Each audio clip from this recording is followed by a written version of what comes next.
Well, not only three sides of the wrought iron fencing, and plus we want to protect the building as well. Right. Whoever has talking about wrought iron fencing, if you can put yourself on mute, please. It's still apropos. It's Wes. Considering It's how Wes's many voice. years we spent on the Stuyvesant Park fencing. I mean, It's a honestly, wonderful subject. I just want to make sure everybody could hear. Alexander, can you mute Wes or whoever's got it? Can you do that? 'Cause Yeah, mute Wesley. If you're able to mute yourself, that would. I think he's away. He can't hear Okay. us. Yeah, I can mute him for now. Thank you. We'll see if that does it. And we're live on YouTube, so you can start.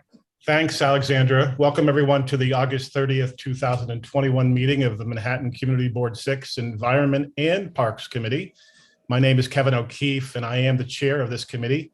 This meeting is called to order at 7:03 p.m. Eastern Time. Tonight, we are joined by Community Associate Alexandra Crawford and District Manager Jesus Perez. Now, this is some new directive. In the interest of public health, the Executive Committee of Manhattan Community Board 6 has decided to conduct meetings virtually. Are we on? Sorry, my screen just went up for a second. To conduct meetings virtually, streamed and recorded online for maximum participation and safety of board members and the public. Members of the public, you can raise any questions or comments that you have through the Q&A feature of Zoom. If there is time following the committee's discussion, we will happily field questions from the public. Mark Thompson has volunteered to take minutes tonight. Thank you, Mark. We will talk slowly. We will now take attendance by roll call, and Alexandra will conduct that roll call. Alexandra? Hi, everyone. First, it's really nice to meet you. And committee members, I will call your name and you will unmute yourselves. When your name is called, please say present. I will announce if there is quorum. So Martin Barrett. Present. Matt Bondi. Present. Sorry, give me 1 second. Claire Brennan. Present. Sorry. Jeannie D'Onofrio. Jeannie is off today. She has an excused absence. Okay. Paige Judge. Paige. Okay. Anton Malner. Anton. Present. Okay. Rajesh Nair. Raja. Kevin O'Keefe. Present. Reshma Patel. Present. Dean Stephanitis. Mark Thompson. Present. And Maura Wong. Present. Okay, we do have quorum. Wonderful. Yes. Yes, and Alexandra, welcome. Paige Judge is here. Okay, I'll mark you down, Paige. Hey, Paige. This is Alexandra's first Environment and Parks Committee meeting, so yes, welcome aboard. Thank you. Also, we welcome a new committee member starting tonight, Maura Wang, appointed to the Community Board this year. Maura, also, please, are welcome to the committee. Thank you. Thank You're you. quite welcome. And Hey, it is also- Wong, Alex. What's that? What? It is Maura Wong. Maura Oh. Wong? Maura Yeah. Wong, I am so sorry. Yeah, thank you for Um, correcting me. Thank You you. were right, Alex. Thanks. Also, Gary Papish has departed the committee into retirement after he fulfilled his commitment of serving the 2 past years for CB6. As many of you know, Gary served as a leader and a dedicated one before his work for this committee. We are not saying goodbye, as Gary has graciously offered to consult and serve as an institutional memory. We thank Gary. The agenda for tonight's meeting was distributed ahead of time by the board office and is reflected on the screen before you. If there is no objection, we will adopt the agenda. Members of the committee, if you object to adopting this agenda, you may raise your hand through Zoom. Not seeing any hands, the agenda for tonight's meeting is adopted. Now, the minutes from the June meeting were distributed ahead of time by the board office. Raj, thank you for taking those minutes. If there is no objection, we will adopt the minutes as drafted. Members of the committee, if you object to adopting the minutes, you may raise your hand through Zoom.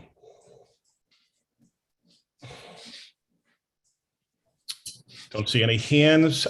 So the minutes from the June 1st meeting are adopted. They will soon be available on the CB6 website. Now, in order to conduct an efficient meeting, let's observe a few ground rules for tonight. 1, no one may speak until granted the floor. 2, committee members, if you have a question about committee business or wish to make a motion, please raise your hand through Zoom. If you click the participants icon, the participants panel should appear and you should find the raised hand function there.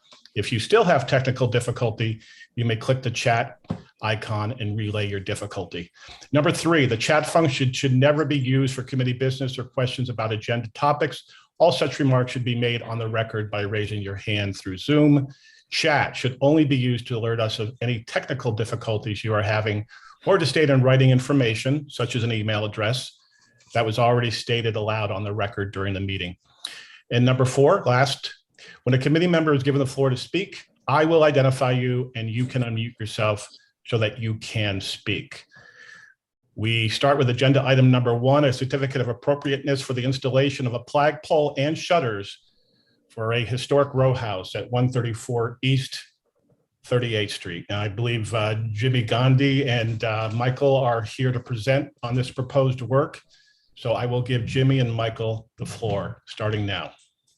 Thank you, Mr. Chair. This is Michael Popak. Can everyone hear me okay? Yes. Yes, thank you, Mr. Chair, members of the board, of my community and fellow neighbors. I'm the owner of 134 East 38th Street, along with my law partners. We occupy that building for our law firm, which we plan to be moving into later this month. Mr. Chair, would you mind if I shared the screen with a small PowerPoint that we've prepared to assist? Please do. Thank you.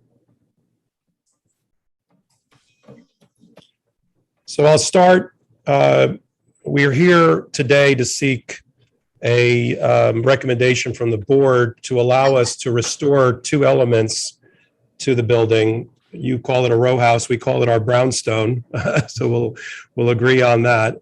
The 2 elements that we'd like to restore are the shutters that had been historically on this building.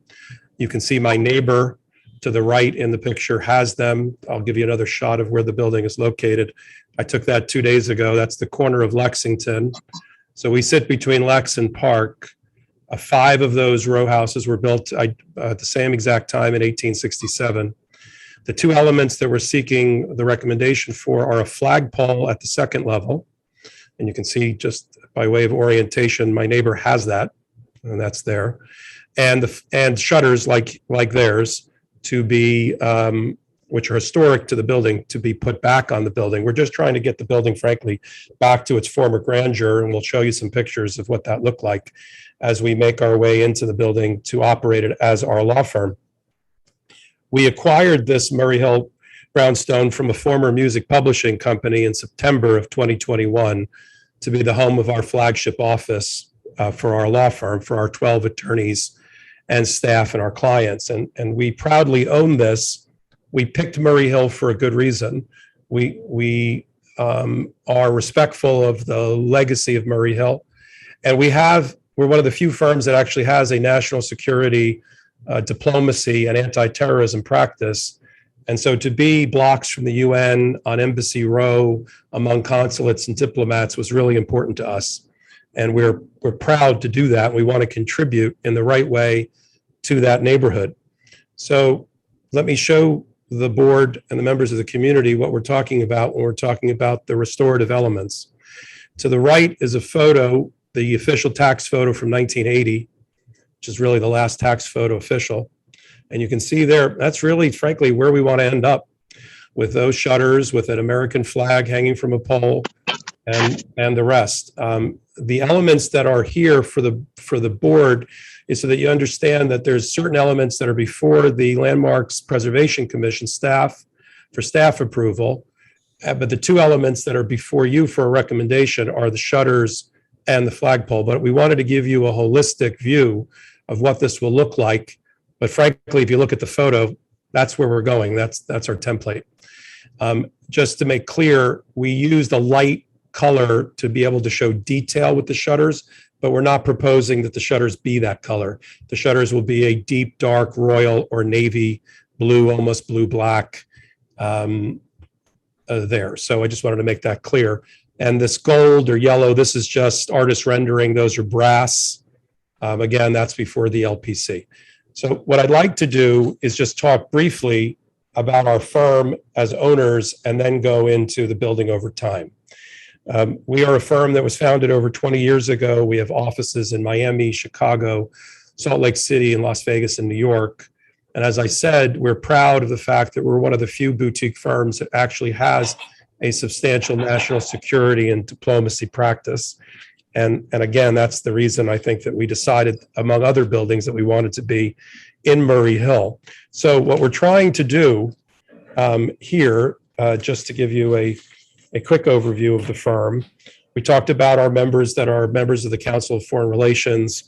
We expect to have diplomats and other people in the embassy business and the UN business at our townhouse, Brownstone, on a regular basis.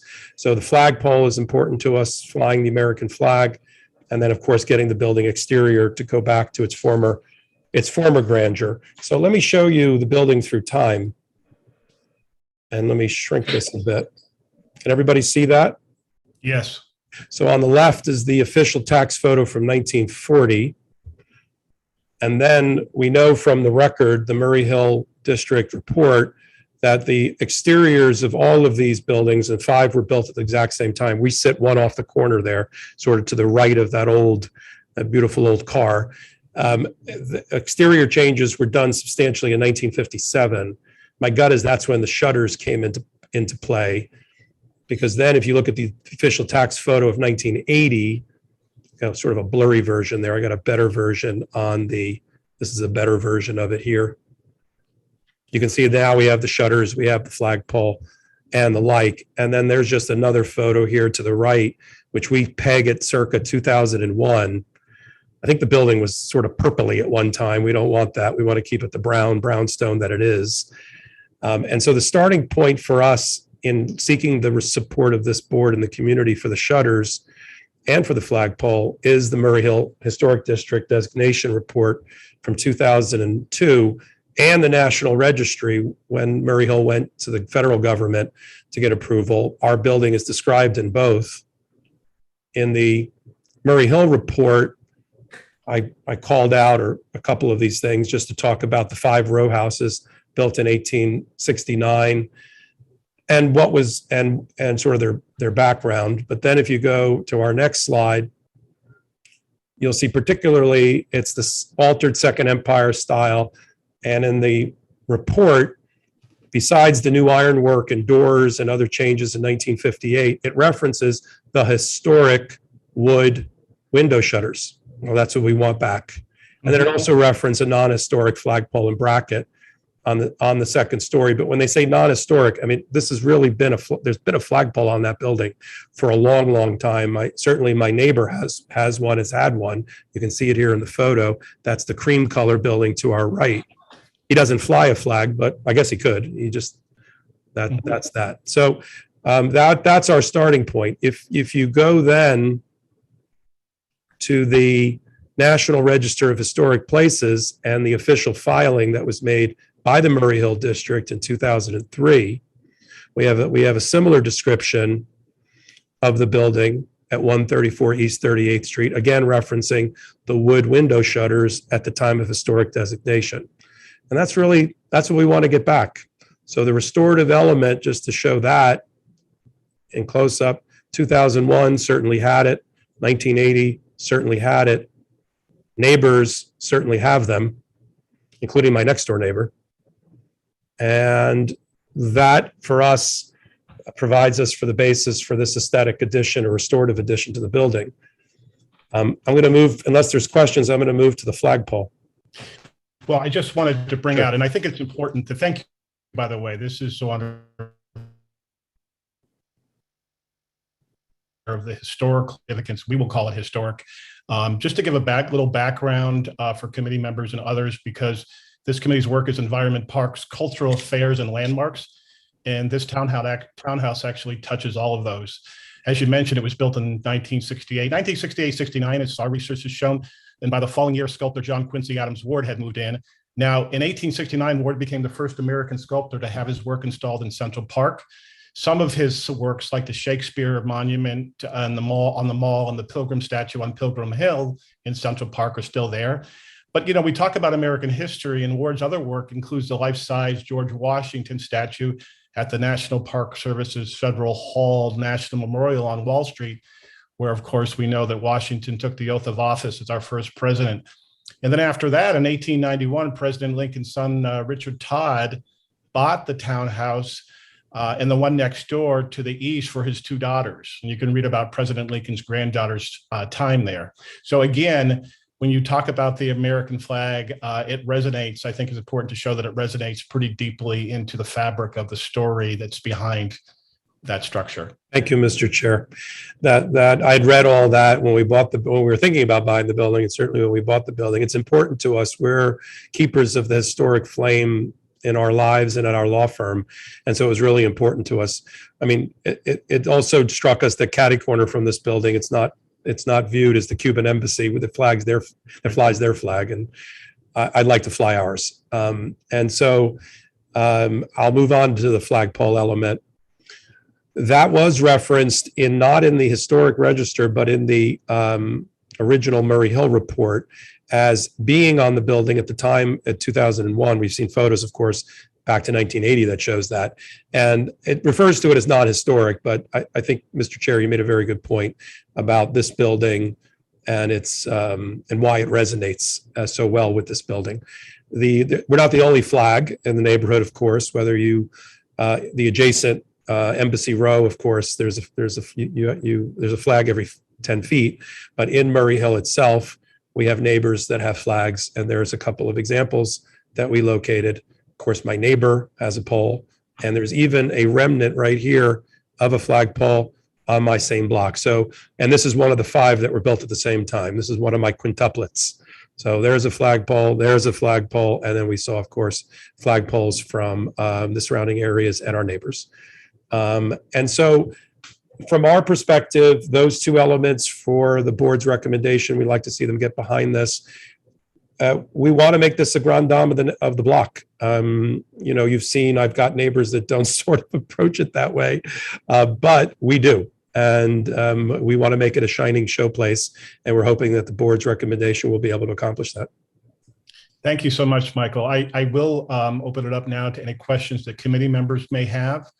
And if you do have it, of course, just raise your hand through Zoom. Alexandra, of course, if I don't see the hands, you can certainly jump in and recognize somebody to take the floor. I don't see any as of yet.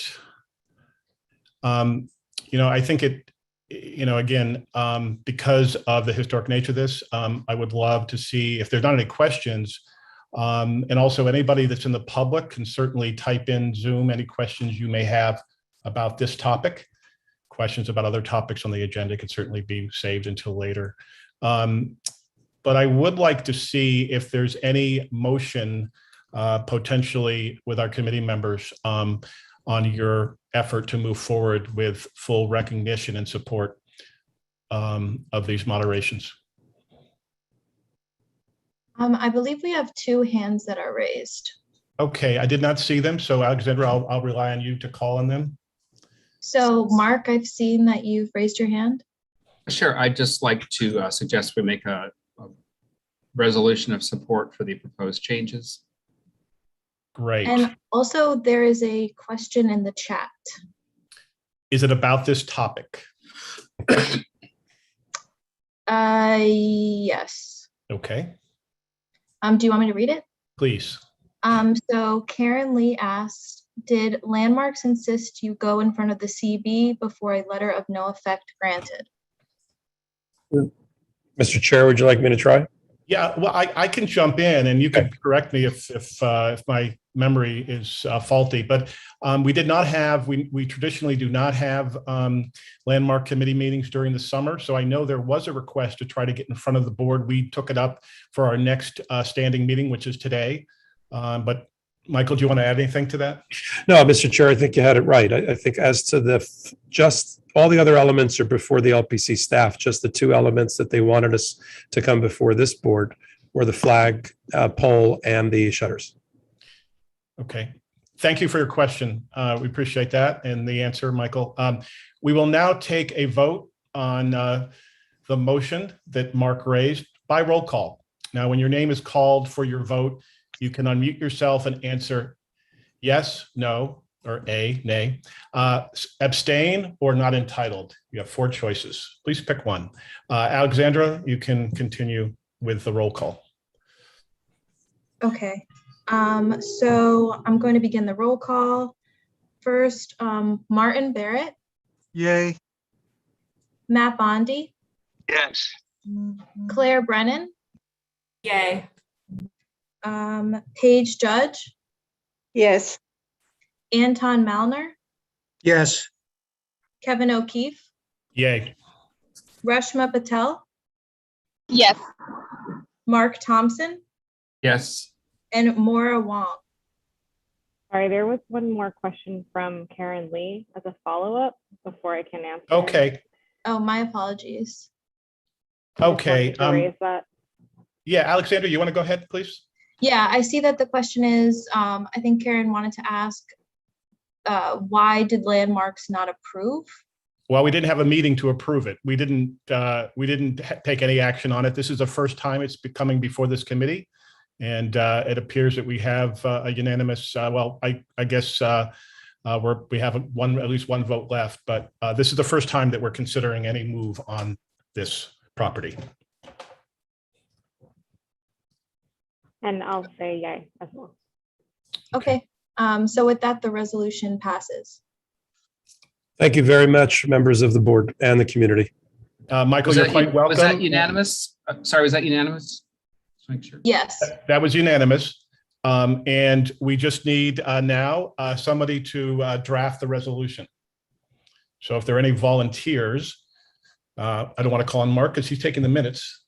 If there's anybody, and I can always, as always, I can work with anybody that has any questions about drafting this. Yes, Marty Barrett has raised his hand. Is that yes, you will write the resolution?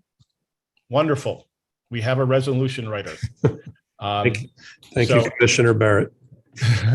So thank you. I'd appreciate if the PowerPoint be sent to me. Sure, we will. Yeah, do we have, Alexander, we have a copy of that as well? And for the district office? Yes. Wonderful. Yes. Thank you. And thank you for the streamlined presentation. It's a big help and it was very informative as well as descriptive. Our pleasure. Thank you. Okay. A point of information. Once the vote was being called, no further discussion or questions should have been answered. That is correct. It's right. It's Maura's first day on committee, so right. Noted. Parliamentary. Noted. Parliamentary. Thank you. Important. But thank you. I went ahead and put the questions in the minutes anyway, just above, so they recorded. Sorry? I went ahead and put those minutes or those questions in the minutes, just so they would appear. Okay, great. Okay. Thanks, Karen. Okay, let's move on to, I should say, agenda item number 2, which is a discussion regarding community concerns about animals on turfs at St. Barton Park and Robert Moses Playground. Now, to be clear for anyone out there, on the turf and other designated places in these parks, pets are not allowed, as the signs there indicate. This committee has fielded various inquiries about dogs on the new turf services, and those dogs, by relieving themselves there. I would like to open it up to Parks, hopefully to share its status on addressing these ongoing challenges. And we are fortunate to have multiple Parks Department representatives aboard this meeting. I guess we give the floor to Wesley Hamilton, as I know Wes has been engaged on this matter. Wes, am I calling on the right person with you? Good evening, Keith. How you doing? I'm sorry, Kevin, I got a little echo here, but I'm having some technical issues. But yes, I believe I can answer that question. Okay. As far as dogs on the synthetic turf, what we've done is we have requested additional park enforcement patrols. We have changed the signage, and we will do additional signage stating no pets onto the synthetic turf to try to educate the public. And we'll continue to monitor the situation. And mostly my staff and myself are there in the morning. If anybody in the public sees a specific time that they see an increase of usage of people using the dogs, let me know so I can direct that to our parks enforcement, and we can have the patrols visit the site during the times where we think it's most actively being used with animals on the synthetic turf. Okay. Thank you, Wes. And if anybody in the committee has a question, please raise your hand, and we encourage anybody out there. And I know we have had multiple community members express concern about this. This would be a good time, if you're on board, to ask any questions that you still think are lingering on dogs on turf. Going once on community members, going twice. I do not see, oh, we have something that just popped up. Erica Wolfe says, thank you. Good to know. I'm having trouble with my screen. Alexandra, can you continue to read the rest of that? Can you read all the way down? Yeah, says, thank you, Wes. Good to know there will be extra patrol. What is the best way for Wes to be reached? Yeah, the best way for me to be reached is probably through emails, especially on issues like this, which is my name, wesley.hamilton@parks.nyc.gov. And Wes, when members of the public do have dogs in that area and they're told to leave, I'm not going to hold you to an exact percentage, but what roughly is a percentage of those that maybe didn't know about it and leave right away? Or there has been incidents of pushback from any members who may think that regardless of the rules that they should still go there? Is that an ongoing concern?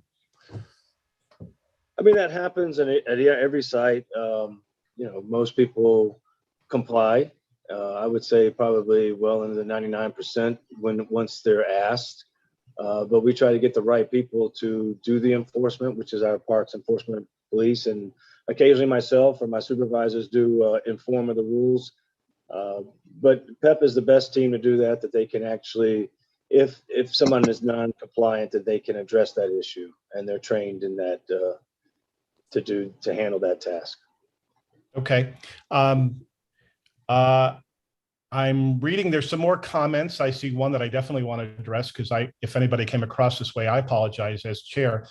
Somebody writes, I was, what does that say? I was rudely taken off. It says Alexander? pulled off.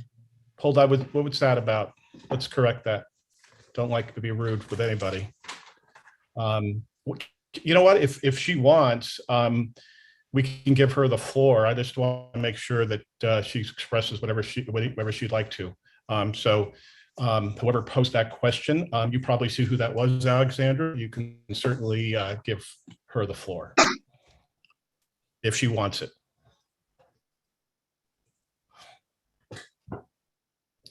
And if not, if you can read, there's one from Erica Silverman. If you can read that one, that'd be great. Sorry, I'm having trouble reading these. No, it's okay. It says maybe a sign under the pet sign that says little children at play might help. Okay.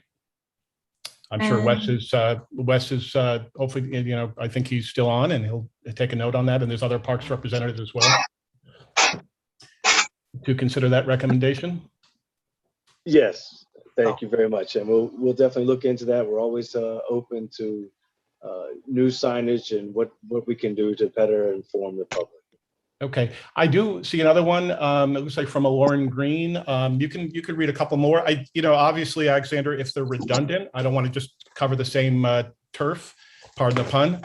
But let's try to get through these. I do want to be receptive. Somebody asked, is the community getting more AstroTurf? It is plastic and gets hot and is carbon emitting. Okay. Currently, at this time, I'm not aware of any new additional synthetic turf being installed than what we've already done in the district. I also see that Matt Bondi has his hand raised. Great. Hey, Matt. Hey, Kevin. I just wasn't sure if it was ready for community board members, but I'm happy to speak if everyone can hear me. I'm using headphones. Yes, please. Thank you. Okay, great. How you doing, Wes? I just wanted to point out that it's really a matter of having a place for the kids to play in a safe, hygienic manner, you know, because it's, you know, there are places for the dogs to hang out. There are a lot of dog runs in the neighborhood already. And this isn't really limited to St. Barton's or Robert Moses, but, you know, you can see that in natural green spaces that have been created throughout the neighborhood too, that have become overrun with small dogs and have become effectively small dog runs. And so really it's a matter of equity for our small people. You know, I have children and they should really be allowed to have a green space to play on that's not far from home, where they don't have to go to Central Park to get it. And so I really like the idea of the signage because it may resonate with some people.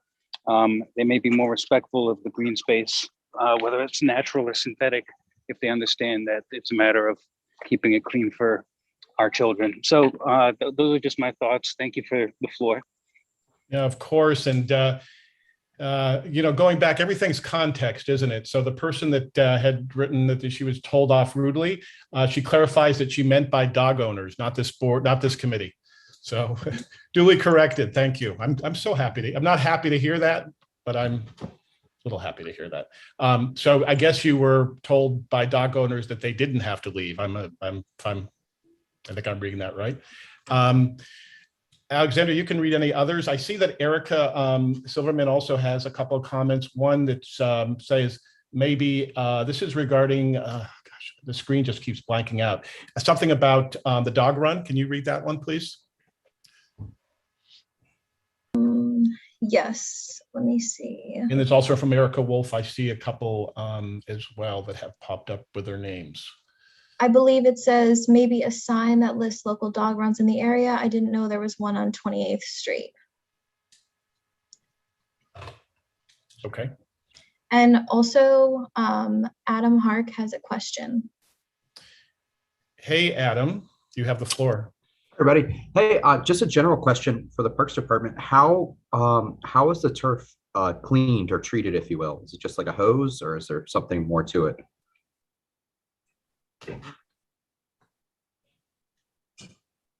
Well, that's a good question, and I'm glad you asked that. I mean, it's pretty much maintained the same way a natural turf would be maintained, which is, you know, if we notice something that was, how would you say, I guess, unsanitary, our staff would clean it with the regular soap and water best as possible if we know it's there. Much like I would say any other turf or natural turf areas, basically the maintenance of the synthetic turf with a little difference as far as that's from a cleaning standpoint. We do have a turf maintenance crew that does regular blowing of the turf and occasional additional of the for lack of a better term, crumb rubber. It's not actually crumb rubber anymore, but it helps keeps the carpet flat and gives it a little bit of cushion. That they'll come out there and address those issues and also repairs. But that's how we maintain our turf. Thanks. Thank you, Wesley.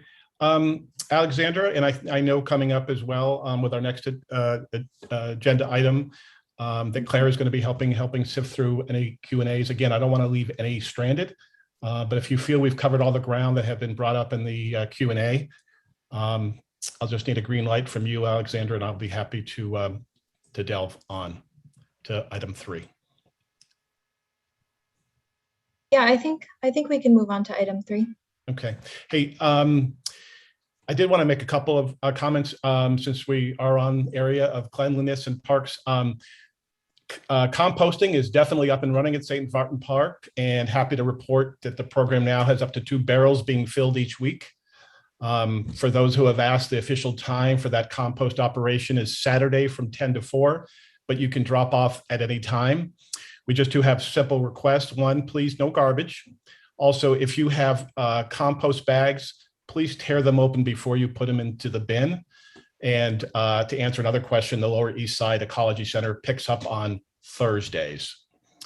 Okay, item number 3 is a separate parks and environment related matter at St. Vartan Park as well. Discussion about public access to St. Vartan Garden. Now, at our last community meeting, Steve Simon, as many of you know, Manhattan Parks Commissioner, Chief of Staff, said that he may have an update on this for the committee members and community members at a future date. That is on St. Vartan Garden, possibly having full access to the general public. And I would love, and I think he's on, if not anyone else who would like to address this from Parks, I can give you the floor and see if anyone has any update. Okay, Kevin, can you hear me? Oh, hey, Steve. Yeah, I would like, let me address this one. Okay. So I have, first of all, let me apologize for not getting back to you earlier this summer on this question, as I had promised at the June meeting. But turned out that this was a more complicated issue than it looks like at first glance. And unfortunately, all sorts of other things came to us to deal with over the summer. But in any case, let me just say that Borough Commissioner Castro has heard your request and is willing to try opening the garden on a trial basis for a 2-month period to see how it works. So what we plan to do is hopefully start by mid-September, open it between 8 a.m. and 6 p.m. each day. We want to first maybe install some fencing to protect the plantings, either fencing or barricades or a combination of the two. And we're going to install no pets signs because we don't want this to turn into a dog run, which I think, as we've just discussed, poses all sorts of problems and could ruin the public's ability to really use the lawn. So we're gonna try it out for a couple of months. I'm gonna get back to you very shortly as soon as we figure out some of the details to let you know when we'll start this trial period, and then we can reconvene in a couple of months and to discuss whether or not we should continue with the trial and then make it permanent. Steve, thank you. Thank you for sharing that development. Thank you to Commissioner Castro. Thank you for hearing the voices of so many passionate community members about that park. Thank you. In a way, I almost don't know what to say other than this is a wonderful time to open this up for any questions and comments. But I can't underline how important it is for you to follow up with as you just did. I'll leave this up to, and I know Claire, you're on as well. I really do want to make sure that any questions, especially given that development, any questions, comments are amplified from the public.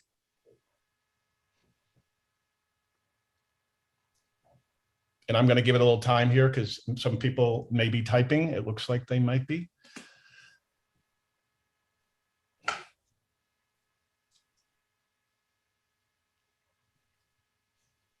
So Claire, go ahead. Sorry. No worries. Erica Silverman asks, when will the fencing in the garden go up? Well, first we have to figure out how much we need, and the plan is to put it up within the next week or two, so that we can then open up the garden. So we're going to start hopefully securing the fencing tomorrow morning. Sounds good. Thank you, Steve. Thank you. Great. Thanks for your update. Hey, it looks like there's a comment. Let's see. It looks like, and I'm really can't read it again. Erica Wolfe, it looks like, has a question or comment. She was just thanking Steve for the update and saying that the community will be thrilled to have a chance to enjoy the garden. But I see a question from Cheryl saying, can the area of St. Barton the area that's used by tennis, pickleball, handball, et cetera, be renovated. Well, that's going to be a separate discussion. We're going to talk about, I will give you an update on that away from the actual garden. And so we're not going to ignore that now, but I was just going to table it until the next agenda item. We'll table that. We have another comment saying that this space is very special, given what has happened to other local parks. Karen Lee suspects that fencing will not be enough to protect it. That was just a comment, not a question. Okay. Someone else suggests having a dialogue throughout the trial, maybe facilitated by Community Board 6, if there are any issues that could lead to closing the garden. The community wants this trial to be a success, of course. Yeah, well, I think we can certainly come back in October and in November. We can have a continuing discussion about this and have progress reports. We don't have to wait until the end of the 2 months if that's what you desire.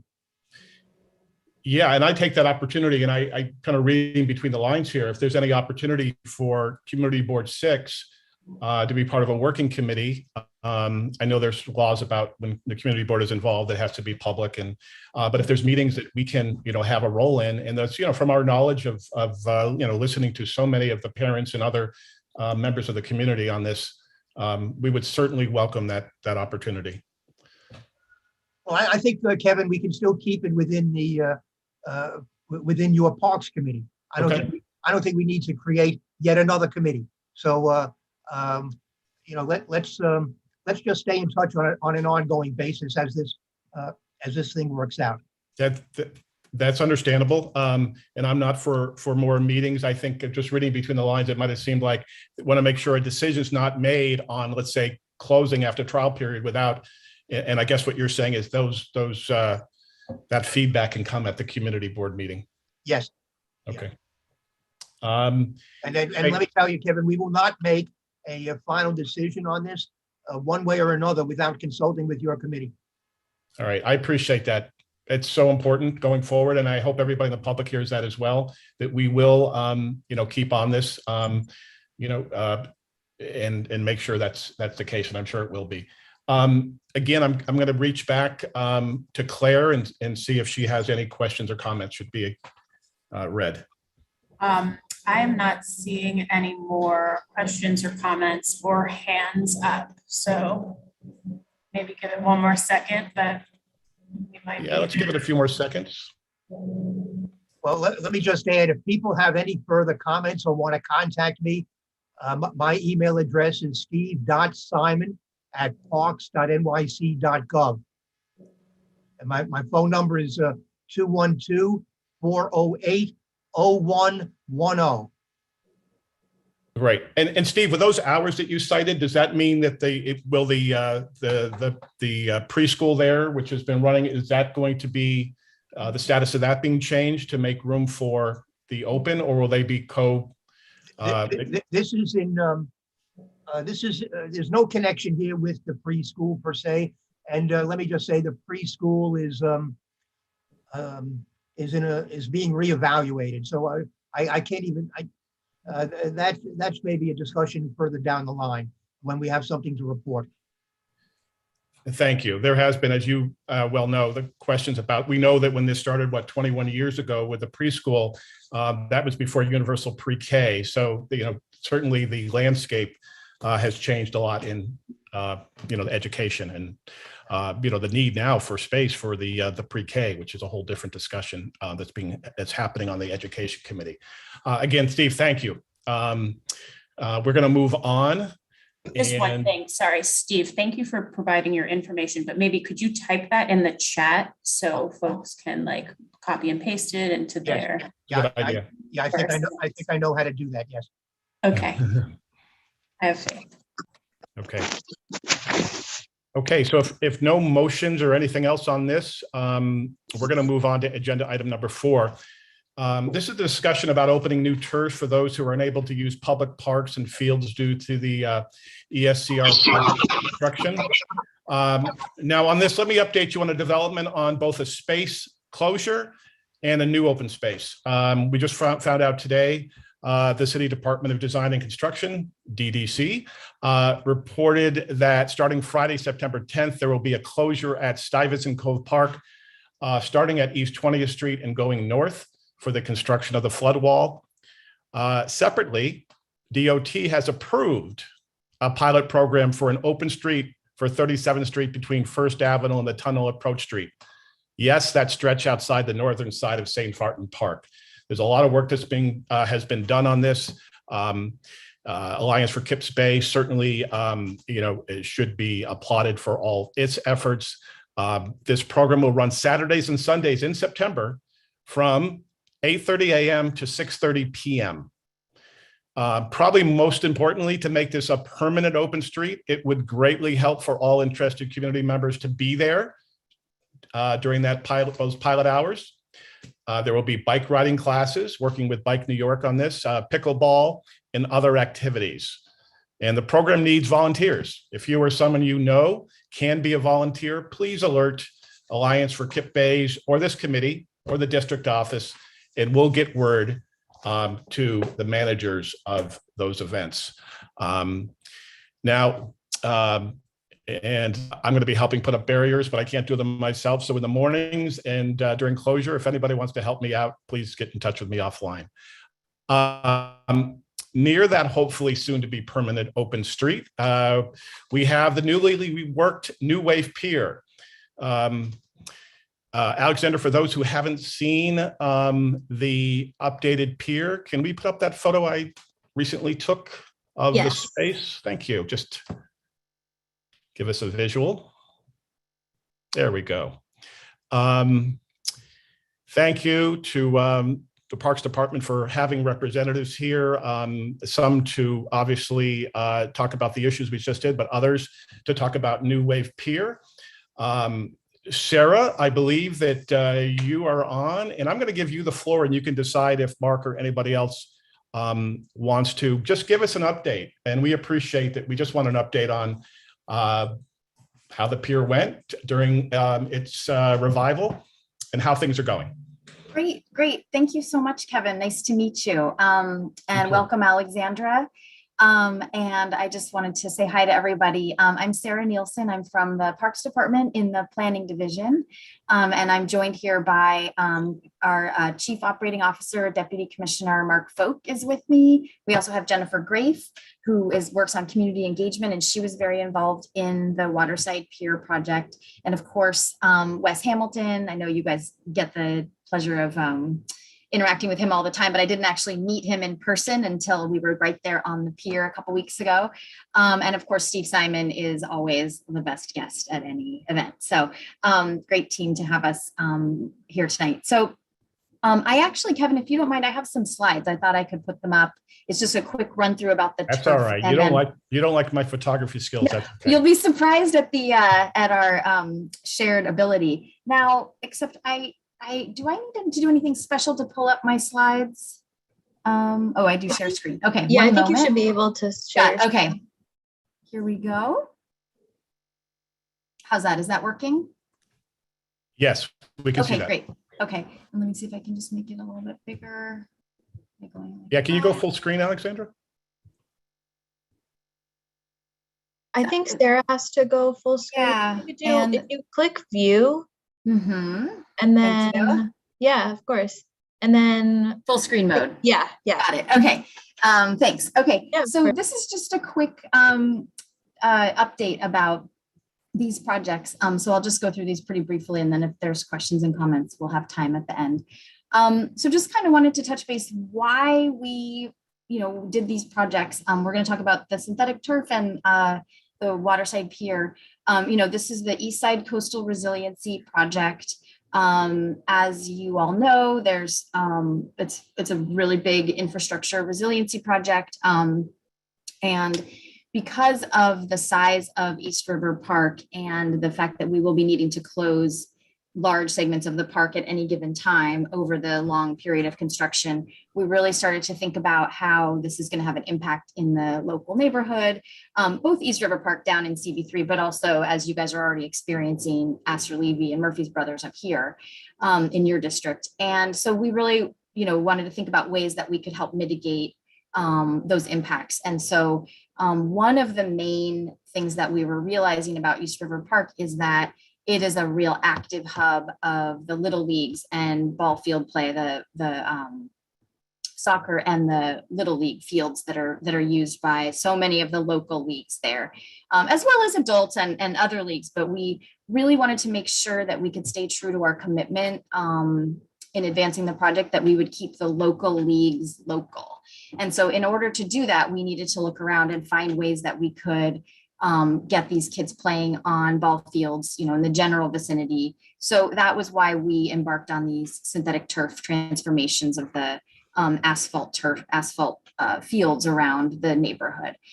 So, I know there's an inconvenience and there's a difficulty, and I don't know if the Parks Department has really kind of thanked CB6 for this, because we recognize that you're really sharing your spaces with the whole kind of ESCR community and all the little league players that are going to be, kind of expanding their play space into that area. So just, if we hadn't formally thanked you, we appreciate your guys' participation with us there. We'll also get to Waterside Pier in a couple minutes. And this was just a reminder that we've been updating either Land Use and Waterfront or Parks Committee or shared a couple different times over the past several years. And also just a reminder that everything you're about to see was entirely kind of a Parks in-house effort. When we do a big capital project, we hire the capital firm, they do the construction, it's a firm that comes in.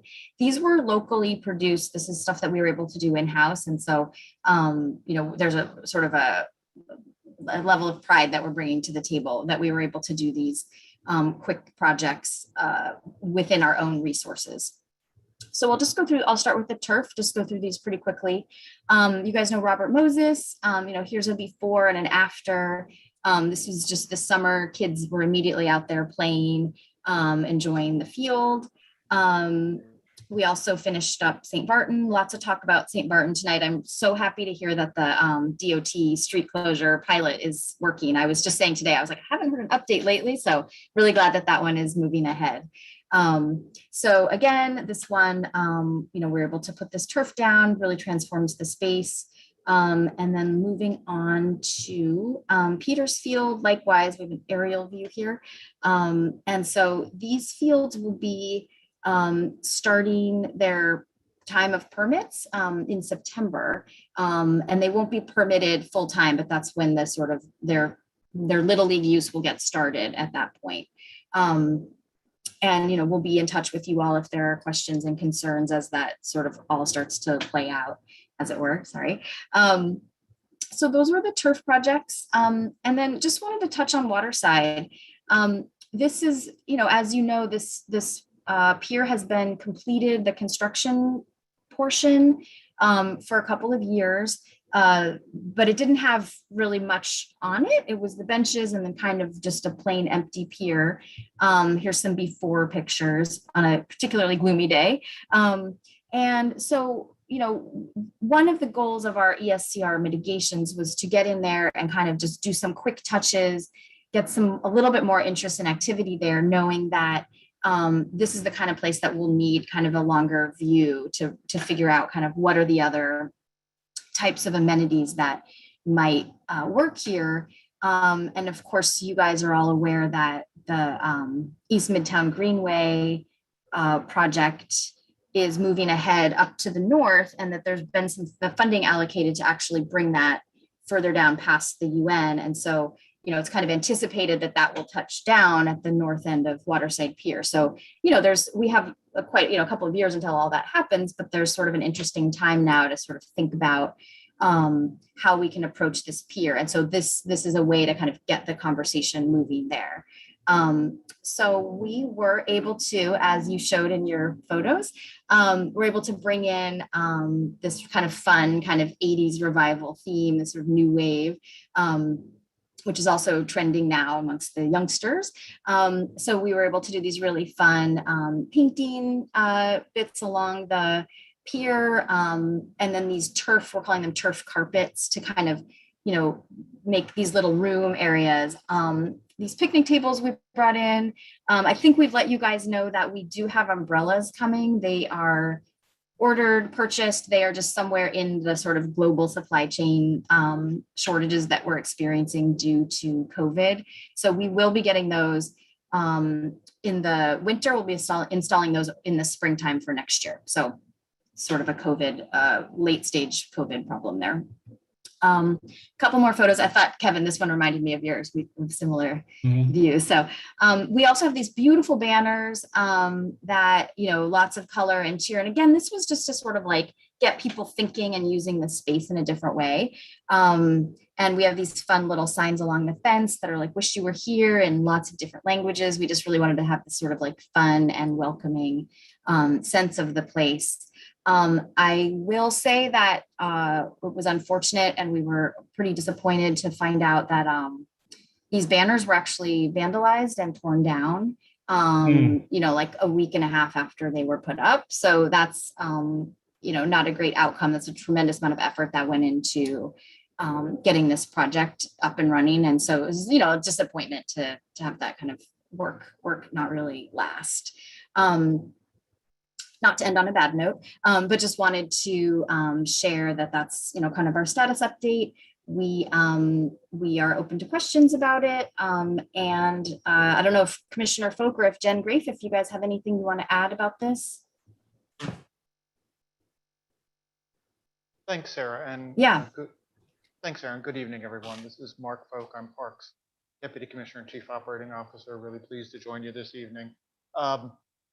Just to clarify, Sarah, was there one more image on this?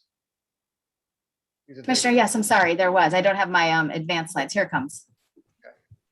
Sorry, yes. Yes, there were a few more slides. Yeah, so I'll continue. We also did the signage, just again, the New Wave Pier colors. We also added directionals in order to pull people there from the ferry landing, just so people could help kind of find it. The next slide. And this is what Sarah was speaking about. Unfortunately, so the large banner you saw that says New Wave Pier, that is fine, that's in place. We added on the left the small banners, and I will say I personally was there on a 93-degree day along with our art director for parks, installing all these banners. And on the right, you see the condition 4 days later. About 90% of the banners were ripped down and stolen. So we have subsequently taken down the rest of the banners and have them in storage. Not at the moment intending to reproduce a whole set of banners and put them back up. So it was pretty disheartening. Don't know why someone would have done that, but again, they were zip tied. Every one of the banners was zip tied in 10 different locations. Every one of those banners tied 10 different places onto the railing. So it took quite a bit of effort to rip them all down, but in fact, that is what happened. But besides that, we're really pleased with the result. We think it's fun. It brings some color, enlivens the space. And as Sarah mentioned, we're clearly aware of the need for shade, and we have ordered these really cool, bright yellow metal umbrellas that unfortunately they got stuck in the whole COVID-related supply chain. So that's why they were not here to put up in time for the opening. But we did say that we began the work on July 19th. We said it would be done in a month, and it was done on August 18th. And again, all done by park staff while never closing the pier. The pier was never closed the whole time, so people were out recreating, enjoying the pier while we were out there working.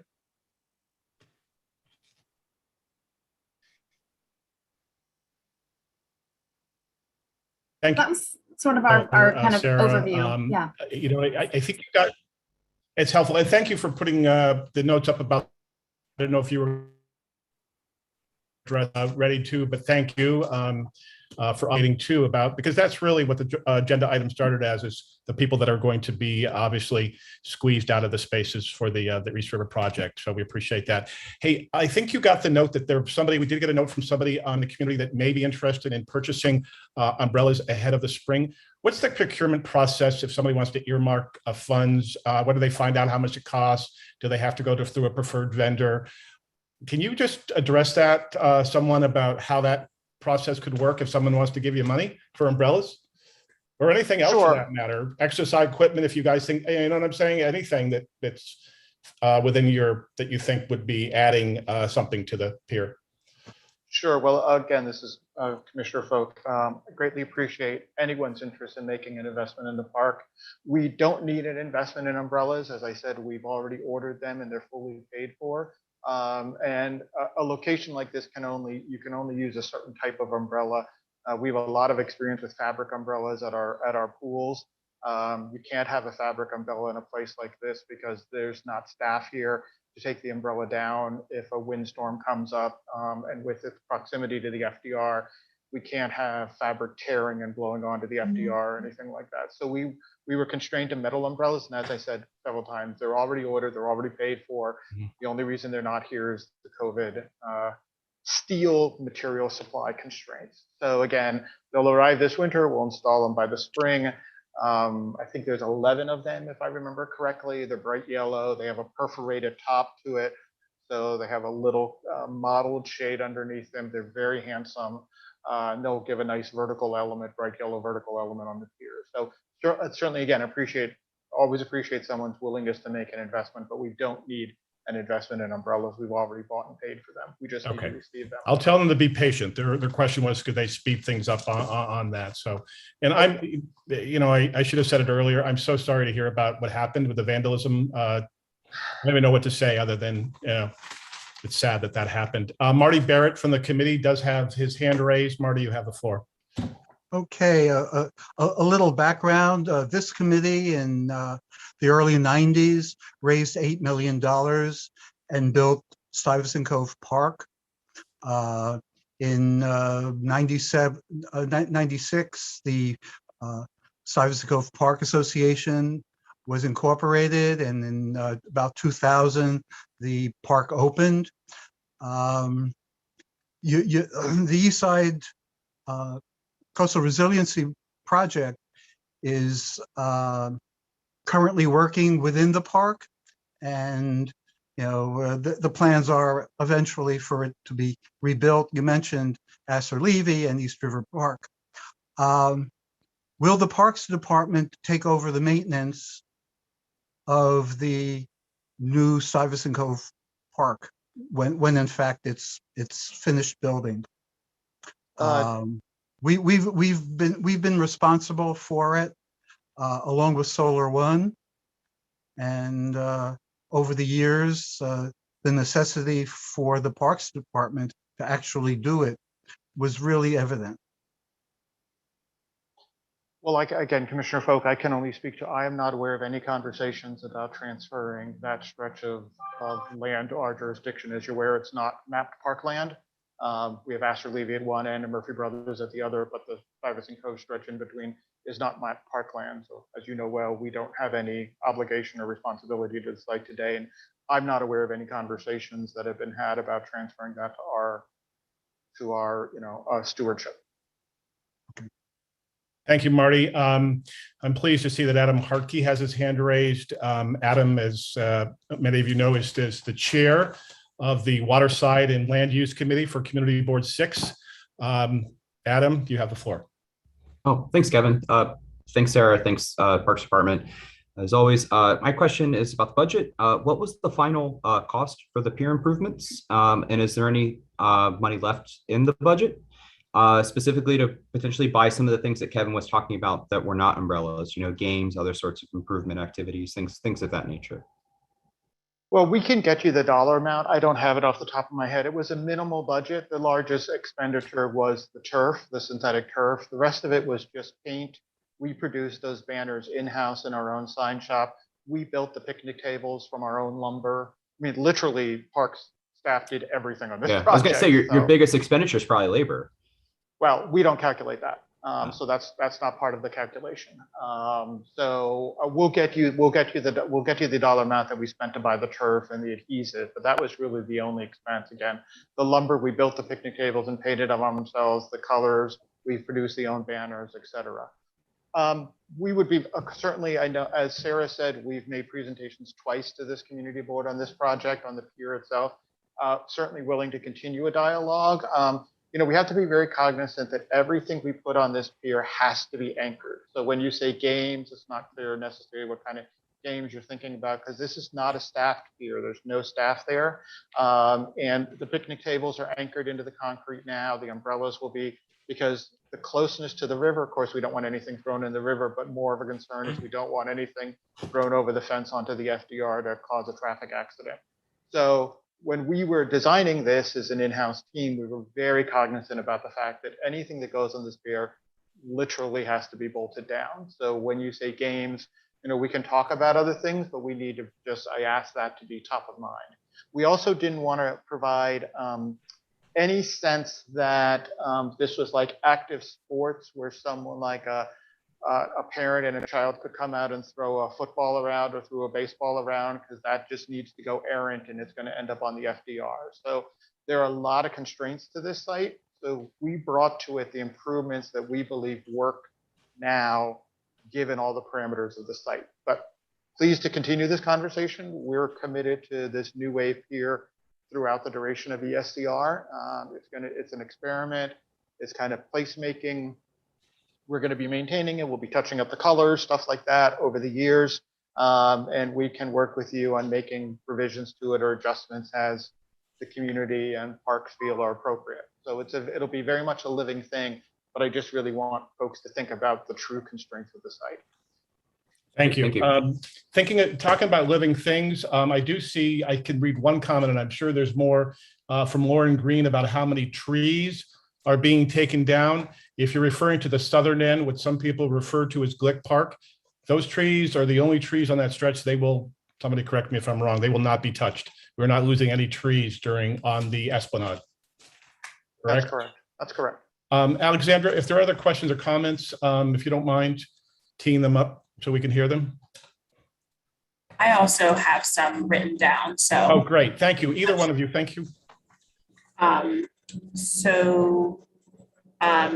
Joan B has a series of questions. I'll just list them off. First, who came up with the New Wave name? We did it. We did it at Parks. We were just sitting around trying to come up with a theme for it, and it was a very organic process that grew out of lots of ideas. And Sarah referenced some of it about the trendiness of like the 1980s new wave colors and shapes coming back, and we just thought it would be fun. And it was part of the presentation that was provided to CB6, I think, the last time. And I should note that this project did go to PDC. It went to PDC and got Public Design Commission approval, because some of the improvements are considered permanent. They'll be there for more than a year. So this design was PDC approved. Okay, so next question from Joan. I know you all mentioned that you don't have park staff working there, but she's wondering who will maintain and police or enforce the Pier Park. She visited recently and saw garbage left on a picnic table. And she's also worried about cyclists who might be going too fast on the pier. Well, the pier will be maintained by Wes Hamilton's team in the district. They've even before all these improvements, the the district staff went out and emptied all the trash receptacles that have been on the pier on a regular basis. So it'll be, although there's no what we call fixed post, there's no individual staff assigned to that site because there's no building for them to work out of. It'll be maintained by a roving crew out of Wes's group. It's also been added to our Parks Enforcement Patrol routes. So, they'll make regular drop-ins at the site too, just to police it from that perspective. Okay. Is there any thought to add to that, to Wes's crew? Because I know that they're already stretched pretty thin in our area. Just asking, adding a park, adding some employees. No plans for that. We would love to, but no plans at the moment. No worries. Karen L asks, does Parks or DDC intend to go forward with any of the previous designs from AECom? Sarah, you could probably best address that. As regarding this pier? Yeah, I'm less familiar with. Yeah, as of now, this is where, as Commissioner Folk said, this is sort of where we are now, and for the next couple of years, we're open to sort of dialogue about, the future of the pier. And again, we don't want to get too far along in any process because we know the Greenway project will be kind of coming from the north. And so, open to more discussions about it. But to be honest, I'm not quite sure about AECOM plans, but the pier project is complete. So. Thank Yeah, you, Sarah. I would just add, there's no other design plans for the pier right now. Any future capital work on the pier would be part of the East Side Greenway coming south, from its soon-to-be terminus, just north of the UN. So as that plan advances, it'll clearly touch on the pier, it'll engage the pier, and it'll be part of that planning and design process. Great, thank you both. David asks if lighting was in the plan or considered in part of this new wave pier. It's not. There's no electricity on the pier. There are no utilities. There's no water. There's no electricity. But when you go out there at night, it's surprisingly bright from the lights on the FDR, both the underside and the elevated section that goes towards the UN, and just ambient light and the river and other things like that. So it's surprisingly light when you're there at night, but there are no plans to add lighting at the moment. There's no power on the pier. Thank you very much. And I think that Erica's question was answered in the chat, but she was asking about, she's sorry to hear about the vandalism, as we all are, but she was asking about the turf and in terms of the leagues. When will the community be able to view, I guess this isn't this agenda item, when will the community be able to view the permit/game schedules that will start in September, and when? Claire, Yes. lower down in the chat, Yes. Ken Conyers has posted the link. Thank you, Ken. So that anybody can look at our website and check day to day on field availability. That is excellent. Thank you. So if folks need that, it'll be in the chat where you can see those scheduling. I think there are some people who have their hand raised as well. Yes, let me look for that. That I should be able to see. Regarding that schedule, there is a member of the public, Andrea Levitt, who mentioned, thanks for the link, but it doesn't show anything past August 31st. When I checked in with Ken earlier today, he said that the new sort of permit time starts September 1st. So Ken, if you have anything to add to that, but otherwise I'm assuming starting September 1st, which is Thursday, then there'll be more information available. But Ken, correct me. Oh, correct. He's saying correct. Ken has validated me. Yes. So in a few short days, we'll see the September schedule. Thank you. Okay, Claire, anything else? Just some folks from the public who have their hands raised. I don't know if you want to. There are some coming in too. Those I can't see. Okay, so I will. Sandy has her hand raised, and also Lauren Green. Yeah, I don't have a problem giving the floor. I just want to remind anybody who I do give the floor, please. If the question has already been answered, or if you just joined us, if you don't know, I would prefer us not to repeat ground that we've already covered. But if there's new questions, yes, let's go for a couple of quick questions for the public.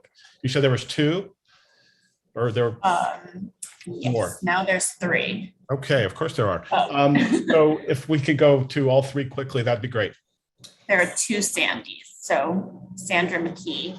Oh, Sandy McKee, who we appreciate has been one of the leaders of getting the open street on 37th. So we congratulate her, and she's also done yeoman's work on the compost at St. Martin's Park. Sandy, you have the floor. And thank you, Parks Department, for energetically designing here. I'm wondering about the connection between, like right now, people go through Glick or on the road that's in front of Glick to get to the pier, and it's terrible condition, that roadway. And if there's any way that that could be resurfaced as part of this whole introduction to the pier. Yes, I can address that. That road is not parked property. That's DOT. But I was very aware of those conditions and I thought it wasn't the nice entrance.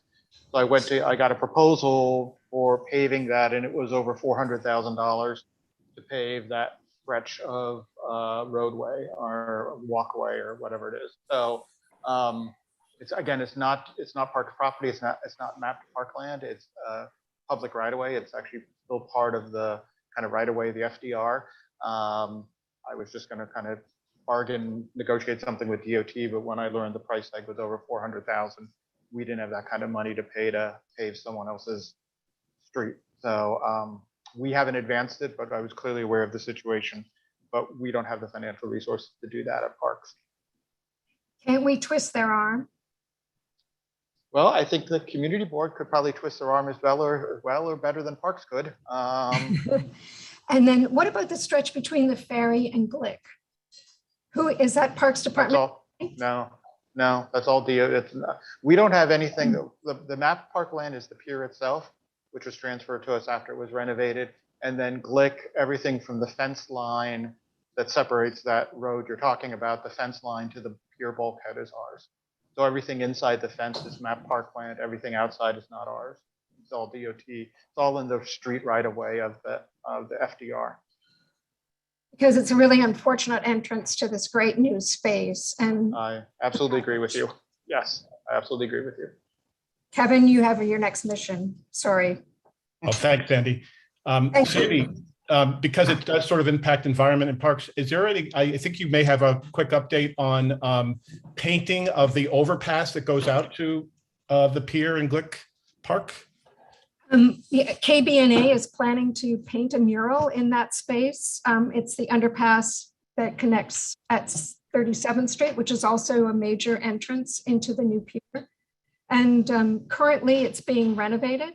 So as soon as that is complete, we will be painting our mural, but we assume that's going to be probably end of September. They're still storing things in that space.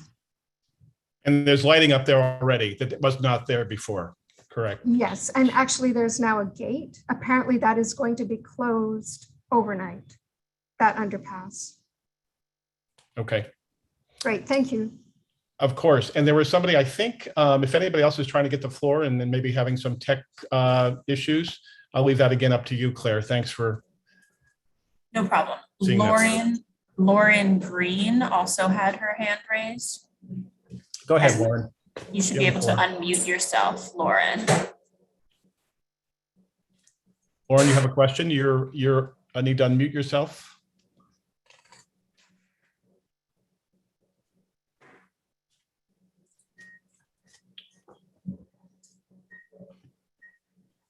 Lauren, if you can hear us again, you need to unmute yourself.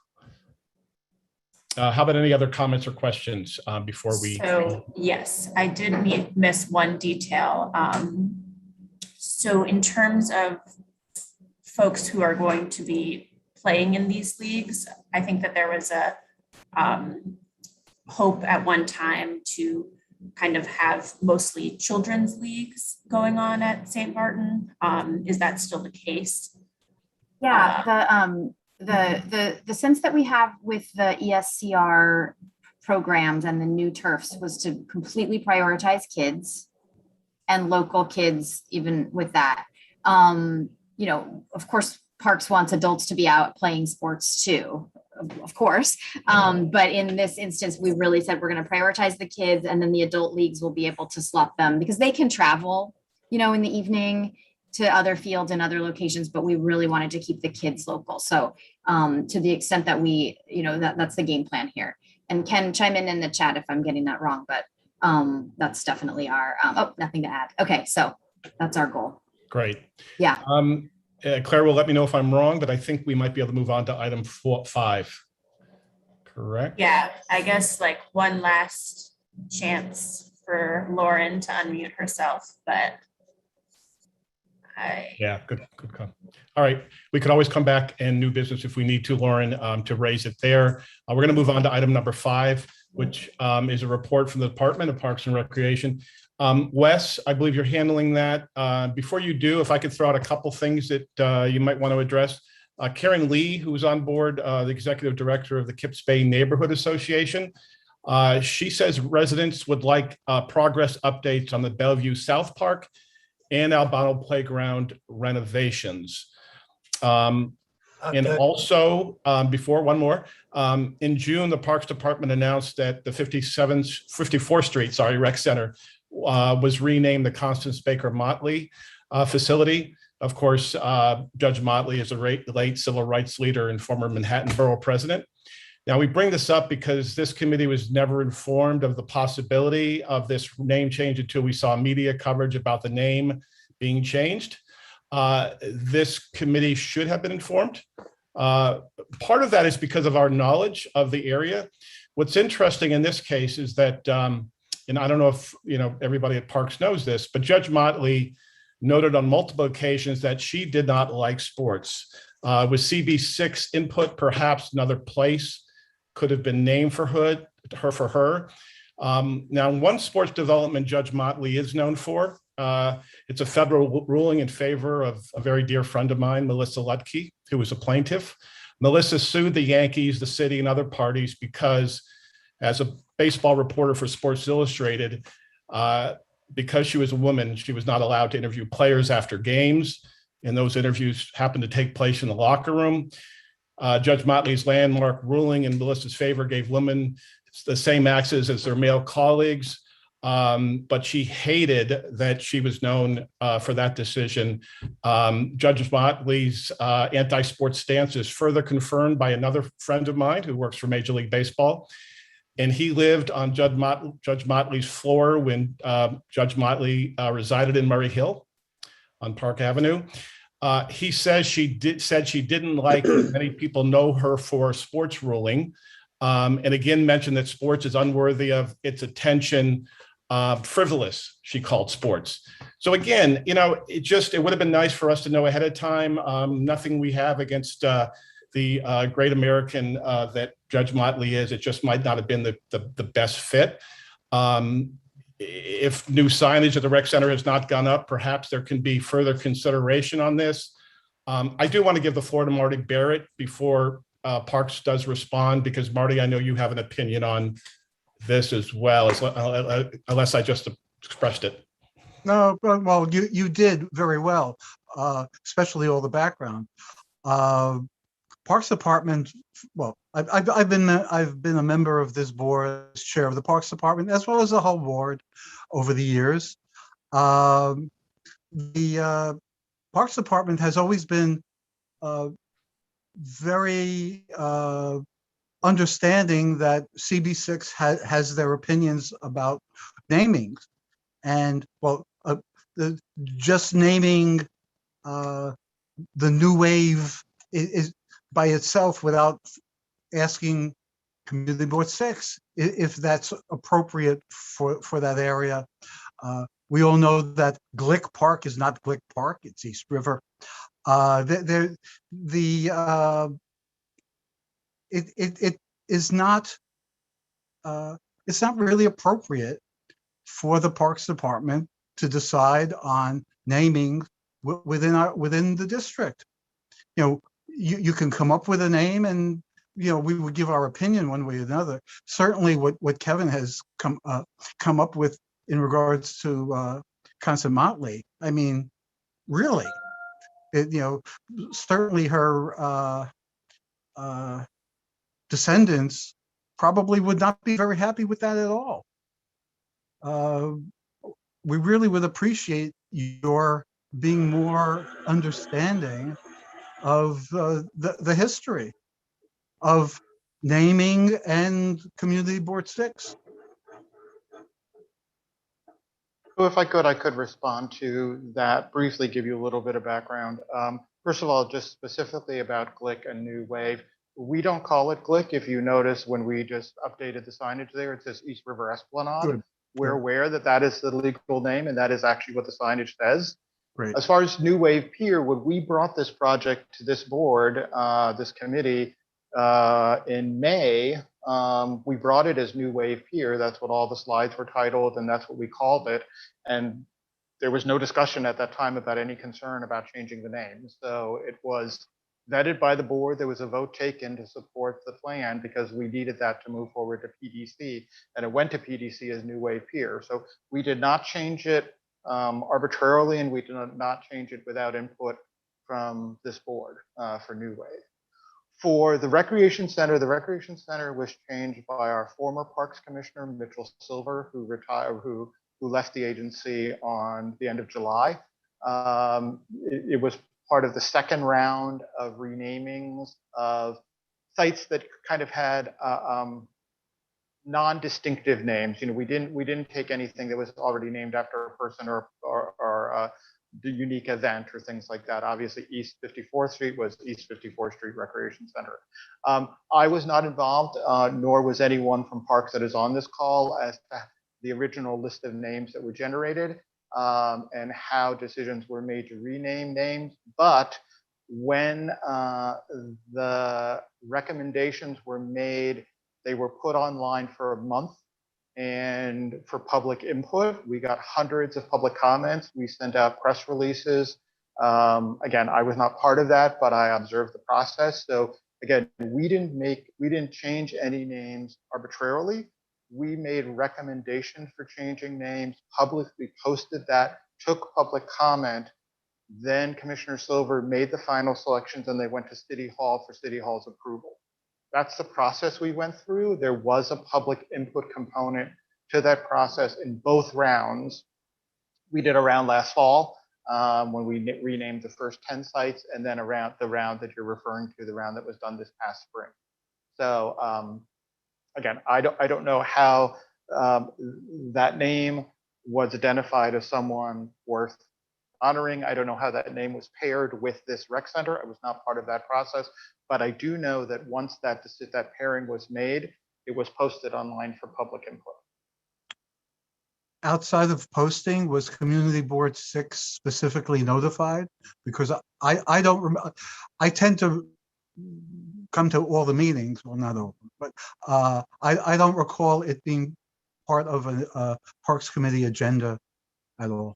Yeah, I've been chair since this past year. I have not, unless it was before that, but I was on the committee before. I certainly did not hear about it until there were media reports, and I spoke with Melissa. You know, it's just, it'd be nice to know the history, because not worth repeating. I think you know our position. So with that, I will, by the way, I guess the open question is if signage is not up, is there still a possibility, or is that a fait accompli at this point? I guess nothing's a fait accompli, right, Marty? But if there's not signage. I can speak to it. I mean, the signage has been fabricated. It's not been installed yet. We will be installing signage at all the renamed sites starting in September. I don't know. I can't really speak to the process. I don't know if you want to reach out to the acting commissioner.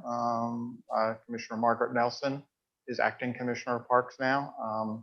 Again, I nor anyone on this call, Steve, Wes, Sarah, none of us were involved in the renaming process other than to be aware of it. So it was done by Commissioner Silver and a committee of staff that he assembled. Okay, I appreciate that. That answer. I could just make a slight change to that. I did suggest a number of years ago that this recreation center should get a new name. I did submit that to the commissioner as a possibility that that East 54th Street Recreation Center is not much of a name, and I did propose that we look for a new name for that center. Which, you know, again, that's not our. I don't think that's our issue at all. I think you take Elston Howard, for example, Heritage Field, which of course is the ground that the former Yankee Stadium stood on. You know, and Melissa feels the same way. I mean, there's somebody who not only was the first African-American player for the Yankees, but a team leader that everybody loved, both players and most fans. That's wonderful. I think, if I could speak personally, that Elston's name is now on that field. It's just, it wasn't about the renaming. It was about the decision. And it's nothing personal against, you know, a true civil rights legend in Constance Baker Motley. It's about the matchup between a sports facility and somebody who looked down on sports and consider it frivolous. Yeah, but Competitive sports. If I may, I would just like to add a little bit to the question about the process. You know, the commissioner does have the right to rename parks and elements of parks, and exercises. Any commissioners through the years have exercised that option, and it is not part of that particular process to actually then go to the community boards and ask for their input. The commissioners reserve the right, and they do it all the time. I mean, you know, I just asked the commissioner just today to name something in Riverside Park, and but it's not necessarily part of the process that we submit those changes to community boards. It just doesn't happen. You know, we would be going to you all the time, maybe, because we change things. You know, we designate names for parks and park elements all the time. And I would also like to add that I just, in defense of our perhaps recreation centers, or perhaps in defense of our recreation centers, you know, our recreation centers are so much more than about sports. I mean, cultural programs, arts, language, computer skills.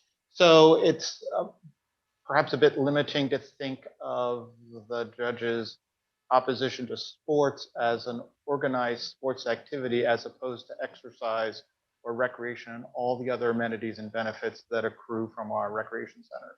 Well, that helps. You know, that's what's helped me try to justify, you know, being, you know, for that reason alone. And she was mostly talking about competitive sports and fans. And so, yes, you can certainly, I appreciate that. But I still think, like Marty brought up, maybe the family would not think that would be the best match. We're going to move on. I don't see any raised hands. Alexandra, I don't see any new names that popped up on the Q&A. So I'm going to turn this over, I believe, to Wes, right, for your monthly update. I want to jump in on those two questions about Bellevue South and Albano, if you don't mind. Okay, sure. I'm going to just give you and Steve, you have the floor for the parks update, so you can take it where you need to. Okay, well, I just want to address these 2 points and then turn it over to Wes. That's fine. Go ahead. Okay, so on Bellevue South, we received some pretty good bids back in June.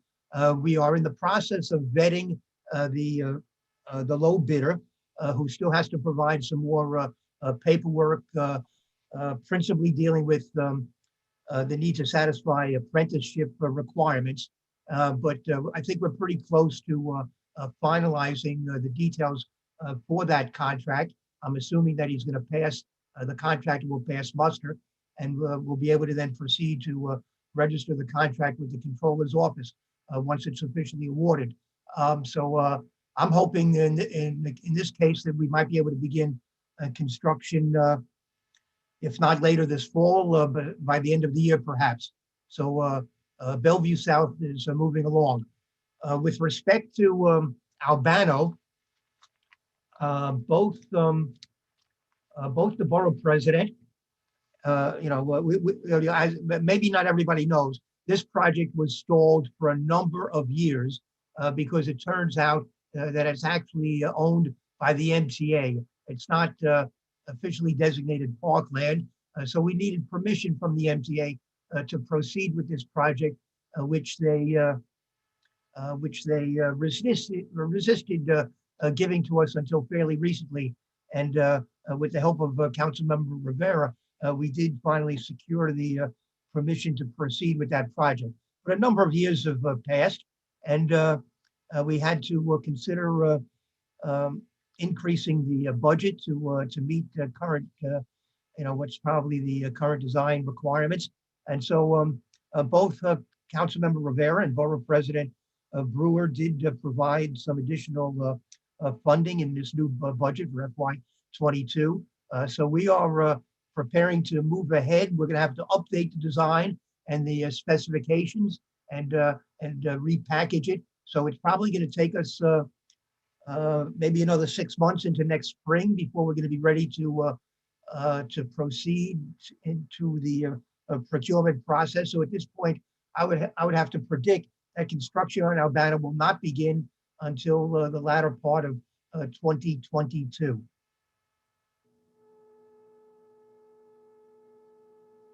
Thank you. So Karen Lee is asking whether we can eliminate the track in the updated design for Albano. I think I would want to have input from your committee on that point, because the previous design, which Board 6 approved, included a track in the section of the playground that includes a handball court. So I would want to have if you want to proceed along those lines and entertain Karen's request, then we should have a discussion maybe at next month's meeting. Okay, we'll take that under advisement as a consideration for potentially to be on next month's agenda. Thank you. We want to turn it over to Wes. Yes, I'm done, I hope. So yes, I would like to pass it on to Wes. Thanks for everything, Steve.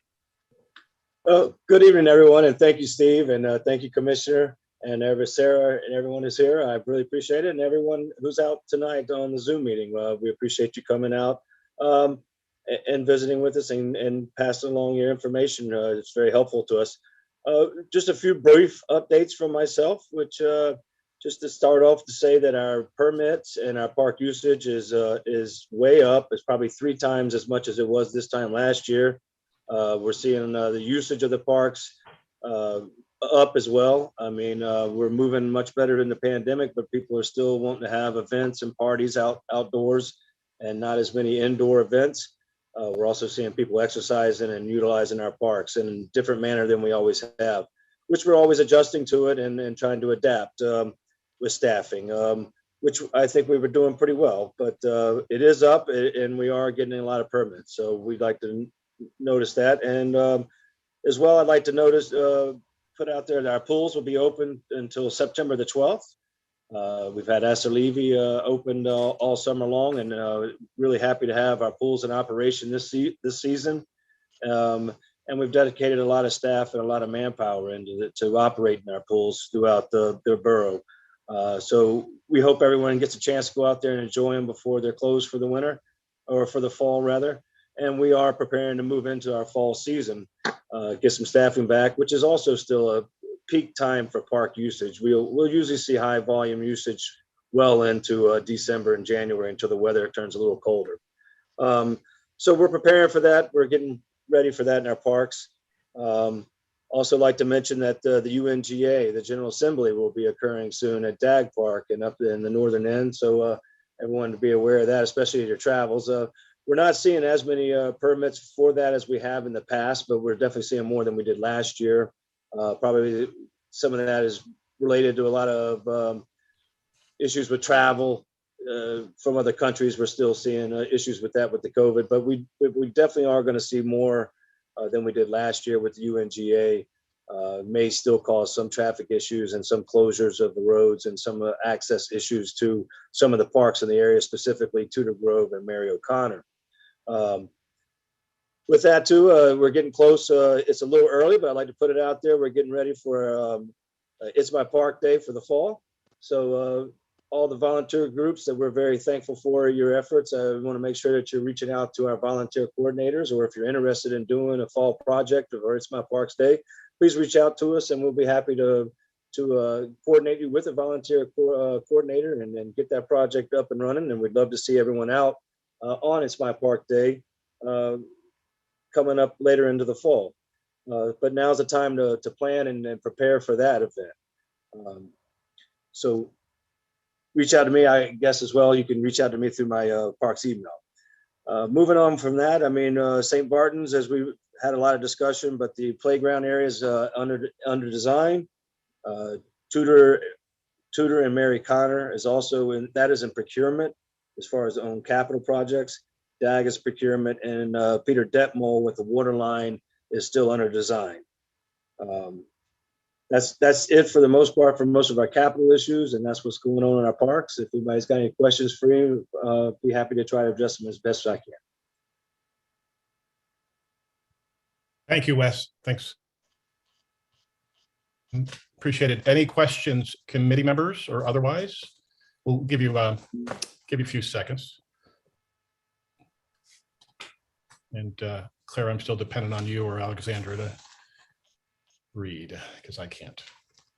I see names, but not comments.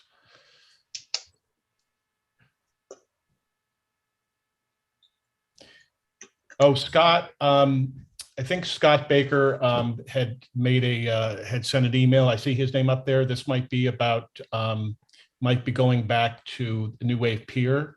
Maybe you can handle that, and of course, any others. And then we'll wrap up here, hopefully in a couple minutes, and move on to, I'm going to waive the chair reports. We're going to move on to old new business after this. I'm sorry, what was the question there, Kevin? I'm sorry, Wes. It was actually for Claire about any questions. We're all set. But some people may have questions for you, but I can't read. I can just see names on the screen of who's asking questions. Something that will get fixed later. So I think a lot of the conversation in the chat is, requesting more trees, which we did discuss earlier in the committee. Scott does have his hand up, so I don't know if we want to send the mic to him or not, but yeah, you know what? Scott has been in touch with us, me directly. Scott, go ahead. If you can keep it succinct, I'd appreciate it. Sure. Very quickly, I just wondered if more of the area around St. Barton Park that's actually around the Midtown Tunnel, it's currently fenced off, could be opened up for public use. It's not right now, and it's quite a bit of acreage, actually. It's a great question. We're addressing it. We actually addressed it in a letter to the Department of Transportation. I read in a previous committee meeting the response. The response was that triangular parcel that you're talking about. Yes. They said it's ripe with security concerns, and also that there's toll collecting equipment that's housed in that area. They gave us a big thumbs down. Doesn't mean that we're not going to revisit it. I think we should revisit it, but thank you for that comment. Thank you. But that's just so you know, that's not park space, that's DOT, because it's over the tunnel. Claire, anything else? Are there any plans by at Bellevue South? Are there any plans yet for the area where DSNY has been housing trucks? That might also be a DOT. I'm sorry, what location was that? So this is kind of a two-part question. In terms of Bellevue South, that area where DSNY is housing trucks. At Bellevue South Park, I don't believe we I don't believe we have. Do we have any sanitation trucks alongside Bellevue Southwest? Yes, sanitation does use some of the park area there for. They use the street along was at the Carmel Place, and occasionally they may park a truck inside of the park after the closing hours. If I'm not I also mistaken. think they have a locker room around that area too that they use. I'm not familiar. The locker room is not. That's not on Parks property. That's right. All right, let's talk about this tomorrow. Okay. Okay, and then we have a follow-up question about reserving St. Barton Park. We appreciate that you're prioritizing children's use, but someone is has asked multiple times about community use generally. Will that be prioritized? Yeah, the plan is to set aside some free time for community usage, and I think Ken is saying that once he gets through the permitting process, he'll have some clarity on when those hours can be made available. Thank you. There are two people who have their hands up also. Okay. So Karen, Lee, and Cheryl. We've read some questions from Karen Lee. Yeah. Karen, could you just open up her feed quickly? And then I do want to move on. Hi, Karen. Is there anything beyond what we addressed on your Q&A? Are you talking to me? Yes, ma'am. Can you hear me? Oh, good. That was easy. My comment was just about the sanitation trucks and W South Park. Yeah, did you hear we addressed? Yep, Okay. I did. And I just have I have a bit of an answer for whoever asked that. When the sanitation garage was not quote unquote approved at East 26th Street, the trucks started showing up there. So I don't know, what was that, 4 years ago?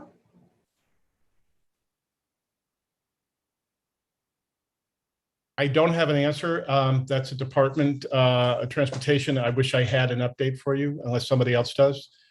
That best be handled in Transportation Committee. Okay, so Lou also has his Thank you, hand Karen. up, You're welcome. Thank you. and Cheryl. Okay, Cheryl, same. If you can, hopefully any new ground that we haven't covered, if you have a question. Yeah, thank you. I think it's new ground. I'm not 100% sure. I don't think that anybody ever addressed when I asked about St. Barton's Park, there's an area where the handball courts are, as opposed to the basketball courts and as opposed to where the AstroTurf is. And where the handball courts are is used by tennis, by handball, by pickleball. There's tons of us there, and the area is really dilapidated. And I wanted to know whether that portion could be renovated. And you said you were going to address that in the next section, but Yeah, go ahead. Thank you. Thank you for your comment. Happy to throw it out there for anybody that cares to answer. okay, but Sure. the second part of my question that she didn't read correctly, I don't think, was that I was asking the plans for Bellevue South, and what I understood was there's going to be this area on First Avenue where the Department of Sanitation will be able to park their trucks. And then there's going to be an area around that that's going to be for community use. I wanted to know specifically about pickleball and all these areas that have been taken away from us and nothing really has been added. I mean, sometimes 20, 30 of us are waiting for one person who's hitting a ball against the wall for an hour. Well, we do have the good news about the open street that is happening in September. We shared some dates earlier. Yes, but you went very fast, and I asked if those could be posted because I would volunteer, and I don't know anything about it other than what you just said, and it went by very quickly. Okay, so the best thing is you can contact me directly. I'd be happy to get you in touch with the right people to volunteer. I will type it if I can. I can't for some reason, but it's Kev O'Keefe, KEVOKEEFE@gmail.com, and I'll make sure I'll respond to that. But thank you for offering to volunteer too. Okay. That's great. Thank you. We'll definitely say yes. We'll take you up on your offer. And Kevin, Commissioner Folk again, I can address, we made renovations to the basketball court, the handball courts as part of the ESCR related site improvements. So we painted the handball wall, we repaired and patched the concrete on the handball wall and painted it. We painted all the benches, the basketball court was resurfaced, all the backboards were repainted. So that was done in fall of 2019 before the pandemic otherwise shut down our operations. But so we have renovated that again through in-house work, but the handball wall was patched and painted. Thank you. Okay, we're going to move on. Like I said, I'm waiving the chair's report. We do have to address itemized budget recommendations for fiscal year 2022. But since Parks is still on, I did want to give the floor to one person. And if she is on board, we're going to jump to her and then go back to the rest of the old and new business. And her name is Phyllis. She's with the Stuyvesant Park Neighborhood Association. We did promise to give her the floor for 2 to 3 minutes max to talk about some concerns she has with Stuyvesant Park neighborhood parks area. So Phyllis, You have 2 to 3 minutes. Go ahead. Okay. Thank you. Appreciate your giving me the time on behalf of Stuyvesant Park Neighborhood Association. And I just wanted to address a few issues that have been ongoing that we would like to see some resolution on.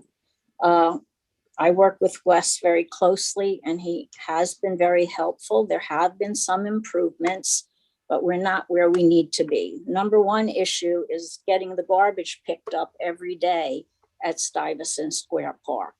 We had a major problem from April to the beginning of July, where we were getting the garbage picked up on an average of maybe 4 times a week.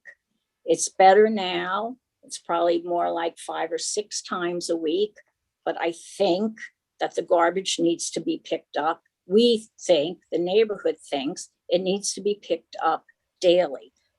We think that's one of the basic responsibilities of the Parks Department, is to have a clean and safe environment. And because of the problem that we had from April through beginning of July, we now have a massive infestation of rats. And I'd like to, there is baiting, but we don't know how often it is done. We don't know who schedules it. And we need to get some idea of what can be done in regard to getting the garbage picked up on a regular basis. Sometimes between April and July, there were days where there were between 50 or 100 bags of garbage sitting out on 2nd Avenue. So needless to say, we have a massive rat problem and we don't get baited very often. I think it's between 4 to 6 weeks. I don't know if a work order has to be put in every time you want the park to be baited. So I would like that to be addressed. Also, we're lacking a piece of major equipment for our staff. Our crew chief works harder than anybody I know that I've ever seen in our park. And I've been there for 40 years. The Gator, which is a little truck, which is what she uses to move the garbage out of the park to 2nd Avenue, has broken down for the 2nd time. We had one Gator, it broke, we got a replacement, and now that's broken. That's 2 months now.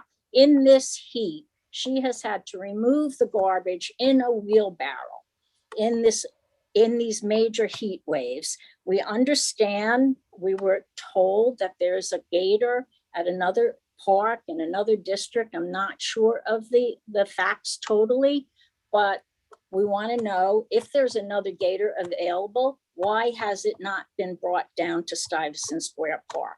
It's really not fair to the workers to have to work under those conditions in that kind of heat. Thank you. Then one more thing, did I use my 3 minutes? The Park House, which has major issues inside. They came to check the roof 3 weeks ago. The roof, I understand, was sound, but inside the Park House, the ceiling is falling down. There's major plaster coming down. And because there was major leaking into the Park House, the light fixtures all had water in them. So there's electrical issues that have to be resolved. The staff is not supposed to go into the Park House. And in 3 weeks, since they came 3 weeks ago to check the roof, no other action has been taken. So I would like a schedule, we would like a schedule of when this Park House is going to be brought up to, accommodation so that the park staff can once again use it.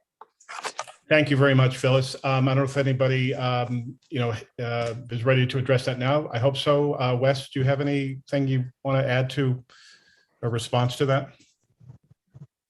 Well, as Phyllis said, we work very closely with Phyllis, and some of the issues that she has are very detailed, and I understand that she advocates for the park very much. I definitely think we've made some improvements with some of the garbage issues. There was various issues, and I can go into some of that, either with it being staffing issues or mechanical issues, which we do have, just like we're having with the Gator. We do have plans to bring in another Gator. Some of these things have to be coordinated throughout our borough as well. So obviously, like getting a gator that's not what she's calling it as a gator, it's a utility vehicle. They're not licensed for the street, so we can't just simply drive them down the street. We have to get a tow truck.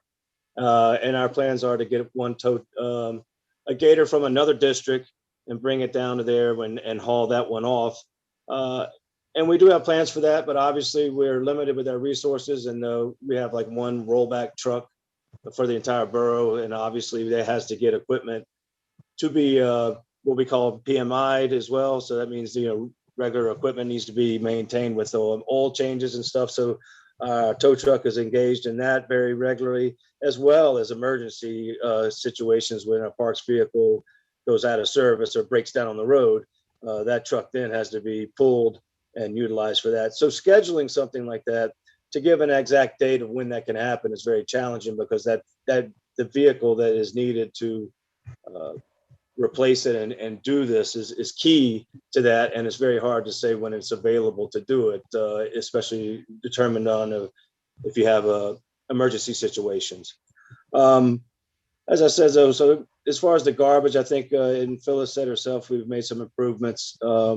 We can try to even improve that a little further, trying to time it down to when the staff puts out garbage to try to pick it up. There are some challenges there, as well as fitting in with the hours. So, I mean, in many cases, we try to do Stuyvesant first. Maybe we need to try to do that later in the day.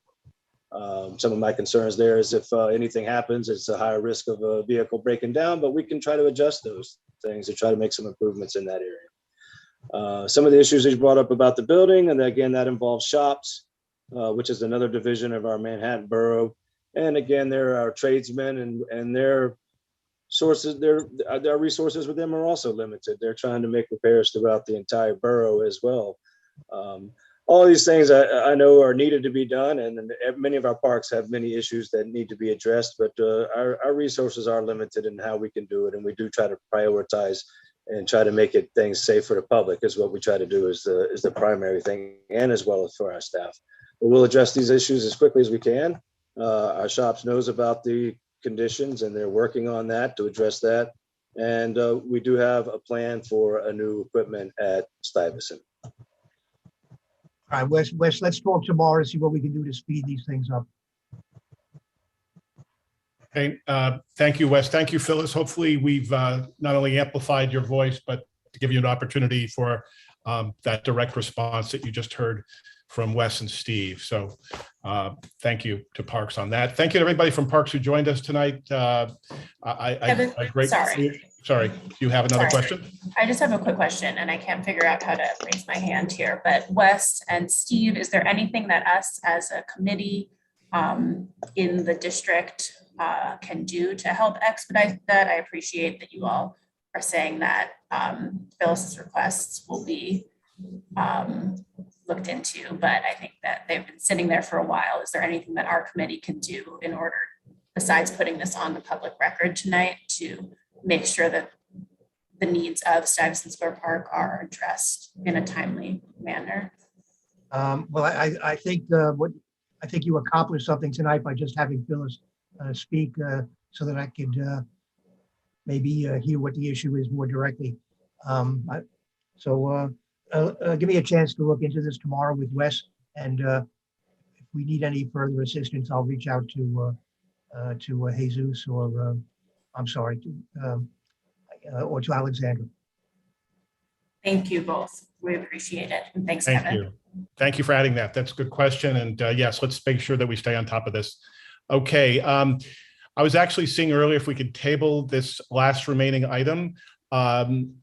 Well, we can't, because in 2 weeks we should have our recommendations, and this is for the budget recommendations. What I'd like to do to try to get this as streamlined as possible, Alexandra does have a table of the items that we're still considering.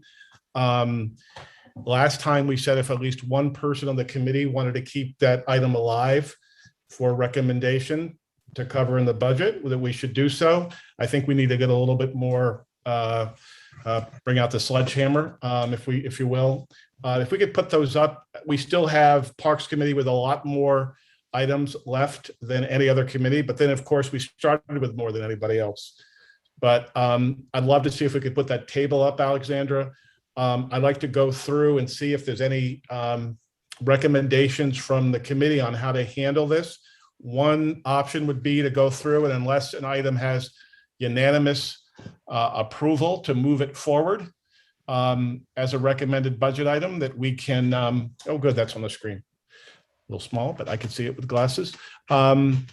So let's open up the floor for anybody who has a recommendation, but the recommendation on the table is to go through and see if there's any unanimous votes for any items.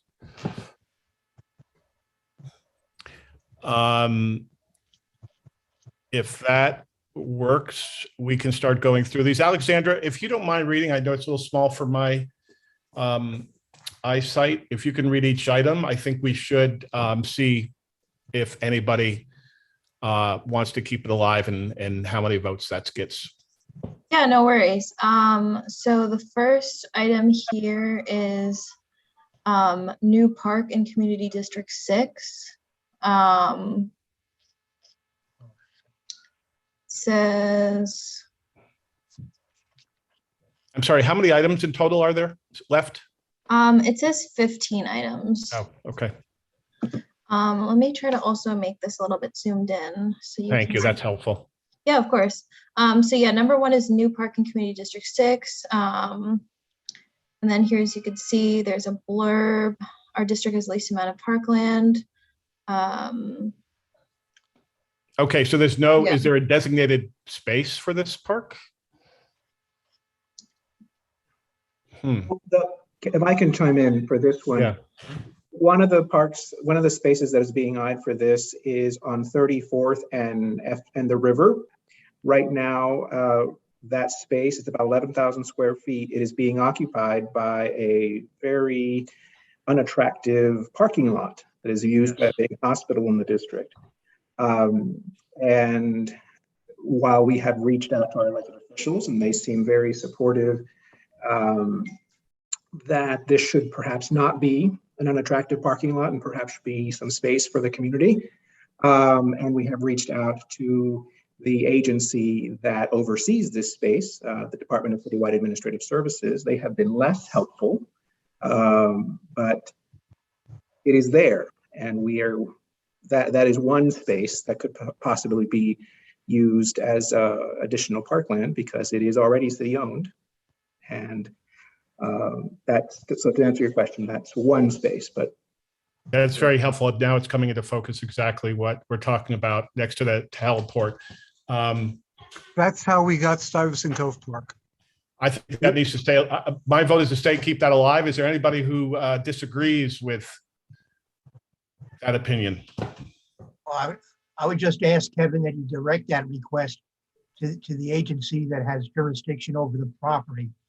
Because if you're sending it to the Parks Department, which I think you've done in the past, we're somewhat at a loss because we're not in a position to discuss it unless the property becomes is declared a surplus or available for some other agency's use. So whichever agency currently controls it would first have to agree to give up the property. Understood. Thank you. Any comments about that from committee? We still should keep it. I think Again, we should. that's how we got Stuyvesant Cove Park, which was and still is under EDC. Right. Okay. Not hearing objections. Let's go to number 2. What do we have, Alexandra? This was addressed. I think didn't if Parks can address this, didn't we say this was already being taken care of at Astor Levy? I think the HVAC system is. I'm not sure about the windows. Okay. So if I could chime in, the issue with these recreational centers complaints, or rather budget requests, is that they have been on for a very long time. And it's my experience that when members are pressed of what exactly is going on there, it's been on so long, no one really remembers anymore. I think that if unless we know precisely what the ask is and what things need to be repaired, we might want to consider either, axing these things and then coming back next year with more precise requests, or quickly figuring out what exactly is going on here. Because it does seem like there's a confusion and uncertainty about what actually we are asking for and whether it's done or not. A couple of years ago, we were presented with pictures of broken and cracked windows. Several of them, including around the pool and the locker room, which if the windows came in, it would be significant physical damage to the individuals who happened to be there at the time. All right, well, Jesus, if you could send me this language, I'll check tomorrow to see what items here may already be covered. Okay, will do. Okay, does anybody vote to dismiss that item? Okay, let's go on to number 3. This project has now been funded by the mayor. That's helpful information. That is now off the list. That is right. No, This is- it should be CS. Yes. Continued support. Okay, good. Thank you for the It shouldn't be on clarification. the Right. top of the list. It should go down below where all the CS items are. Okay, so CS for the CS. Absolutely. If this is $5.8 million. Yeah, that was great to see. Okay, if we can keep going down. Again, I'm looking for anybody who doesn't think that we should have anything, any items that can be removed, recognizing that we can't, there's no way that these will all be funded. Go ahead, Alexandra. So this one is to renovate Ralph Bunch, or I think I'm pronouncing that right, Yes. Park. Yeah, but please keep this one. Yes, that I know that's been addressed for a while. Can I just see that? I just wanted to see the details if somebody, let's see. Yes, that still has not been budgeted elsewhere? No, we need money for this. Okay. Okay. Anybody, if no objections, let's keep moving on. The next one is security cameras at DAG Plaza. I would ask that you direct this one to NYPD. We would prefer that the cameras be part of the NYPD system. It would make it much more feasible to retrieve information from them. That makes sense to me as well. And I don't know if we reject it, does it mean that somebody else can't budget it, right? Jesus? No, others can. Public safety. What we can, yes, public safety can. We can switch this over to public safety. And when we submit this to the city, we can select, rather than Parks as the responsible agency, we can select NYPD. That would be great. We're top heavy as it is with items, so that'd be great. So we'll move this from the Parks Committee over to public safety. Yeah, we're under the theory that if we have at least one objection to keeping it, we're going to move it on. This one has a good reason to move it on. Yes, we will transfer it out. Next one. Yes, next one. Thank you. Okay. Additional electronic resources for libraries in CD6.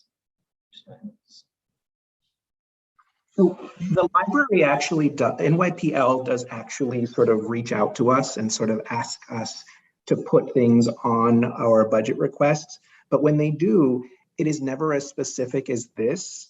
I think the thinking has been that it sort of looks nice to have some sort of support for the public library on our budget requests. But what the public library asks for is very generic things like baseline our budget or something like that.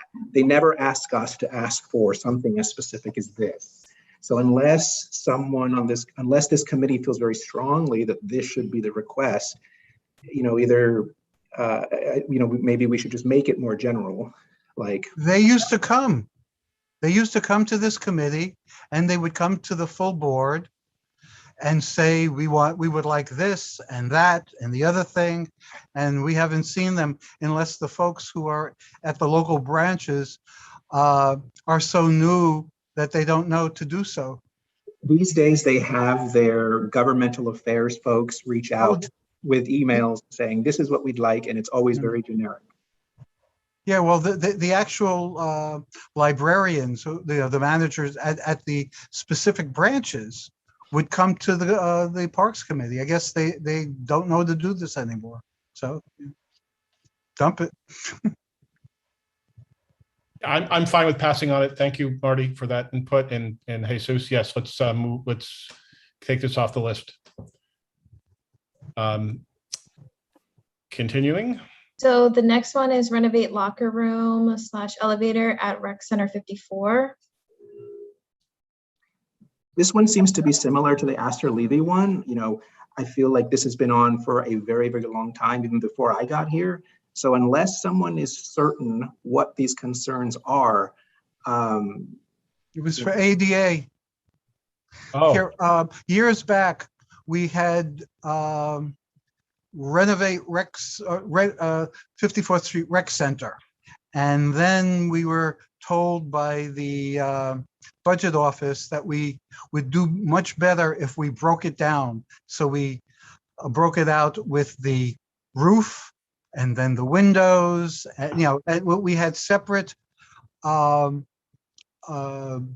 items for each of the issues within the rec center, and little by little they were funded and completed. This had to do with the elevator, which has been breaking regularly, which makes the facility not very accessible, and so should remain. Okay, what I would suggest is if more than a year has gone by and no one on the committee or the board has had contact with these rec centers to sort of see what the problem still is, I think maybe then we redouble our efforts to interact with these rec centers so that we can always have the most up-to-date information.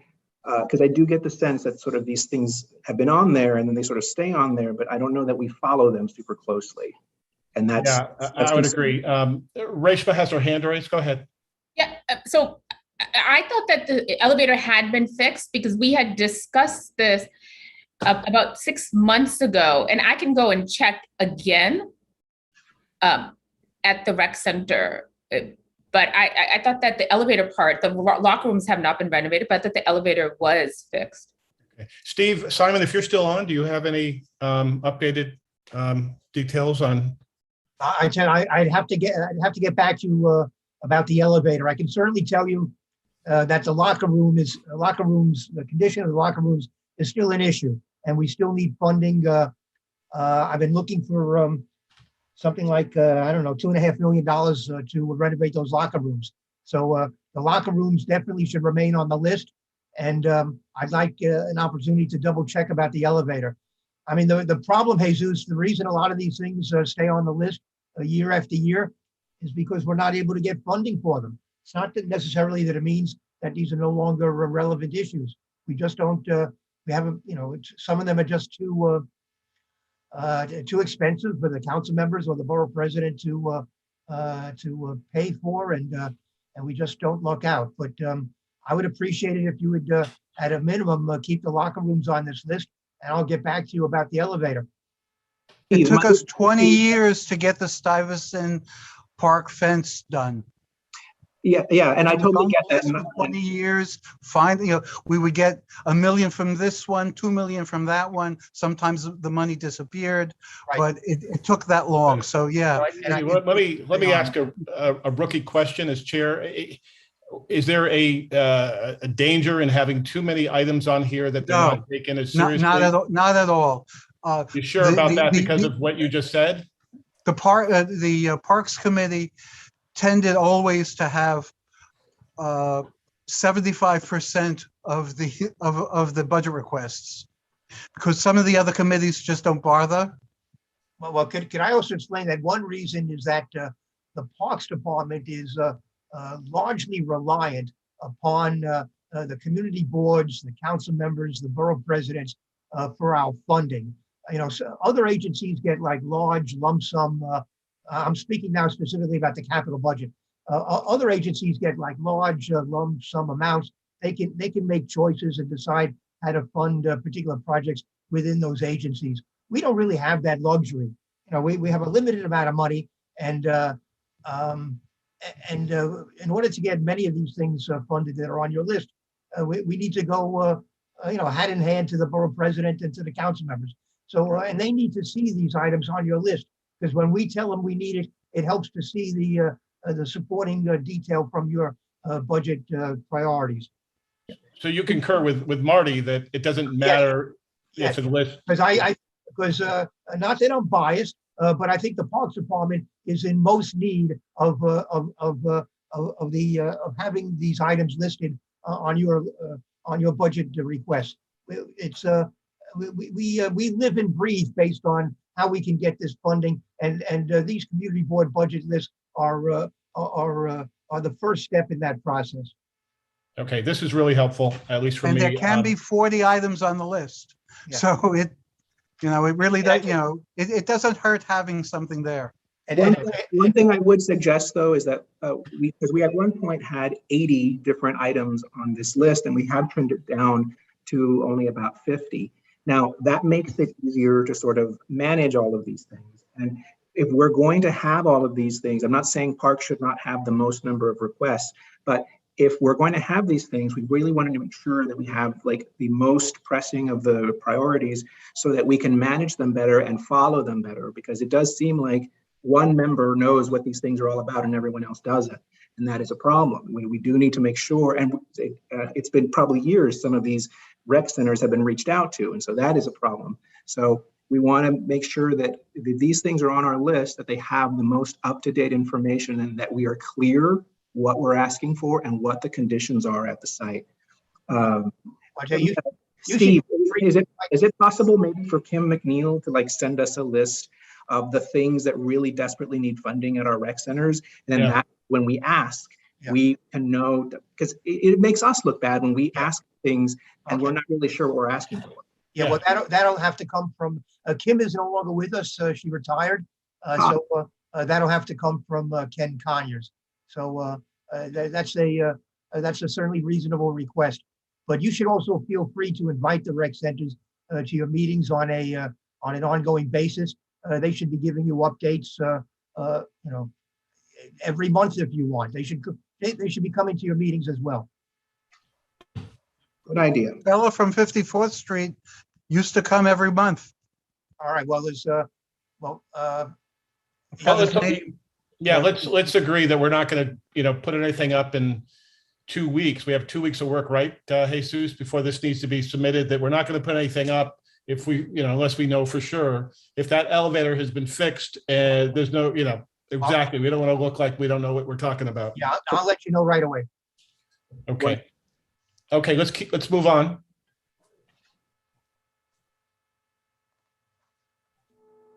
So this next one is additional PEP officers to keep CD6 parks safe. Something we've always asked for. This is expense, not Let's do pure labor capital. expense. It's expense, not capital. Should be on the expense. Yeah, it is on the expense. Steve, okay. is this a practical request? Because my impression is that the way Parks allocates PEP officers is, you all have a sort of budget for hiring PEP officers, but it's not like, okay, 10 of them are allocated to Community District 6 and 7 of them are allocated to 5, and you guys sort of just it's allocated by the borough. Is that true? Well, not exactly. I mean, we certainly don't allocate them by community district, but we do have separate commands, somewhat similar to the PD. We do have a Manhattan South. We do have a Manhattan North. We have a couple of other areas within Manhattan, Riverside Park, et cetera, that have some complements of PEP officers.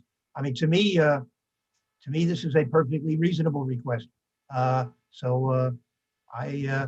We did get funding in the current budget to hire some more PEP officers. But in my book, we could always use more. Madison Square Park always seems to have a few PEP officers, and Bellevue South Park rarely sees them. So, it's we could use PEP officers in CB6 area. But I think the question is, and I'm going to go to Claire in a second. She has a question, but if we get this budgeted, go back to Jesus's question, could this just be allocated for PEP officers north of the district? Or how are we sure that it's going to go to our Well, we're community? asking for our board. Yeah. Again, somebody from OMB used to come to the Budget and Legislative Committee, which I also had chaired for a while. And they were very clear that in our requests, we should always indicate that we want such and such for CB6. And CB6 needs this, though over the years we have had budget requests like the third water tunnel and the completion of the Second Avenue subway. We've had items like that, which, it's giving support for those kinds of things to have actually happen. And in some sense they have, but anyway, Why don't we do this? again, it's history that might not be known to a lot of people. Why don't we do this? We'll keep this on the list, and the office will do some research to better understand how these PEP officers are distributed throughout their various commands, and maybe figure out a way where we can better track whether we're making progress on this. How many PEP officers we have allocated to our parks now and versus other fiscal years, and then we can see whether we're going up or down. That way we can be more informed when we're asking about these things. Okay. Yes, that sounds helpful. But before we make a decision, Claire has her hand up.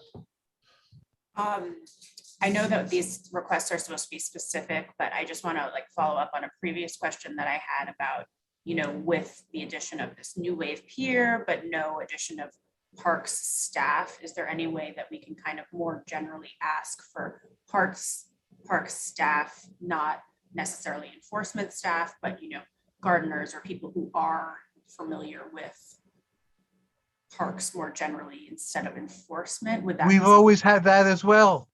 We've had for PEP, and then we've also had for an extra gardener and for this and for that. Yeah, we've always been very specific in regards to the staffing of the parks, which have always seemed to have been less than what we needed, as we've had less parks than what we've needed. We have the second fewest parks area in the city of any community board. So I guess, is there a way to, if it's always been on the list and it hasn't been prioritized, is there a way to kind of highlight these new spaces that we have that need additional staff members, not in the past 10 years, in the past 5 years that have been added? Is there a new way to kind of ignite this request that might? Having the parks people at this meeting and hearing us is a great way, because they understand our plight, maybe.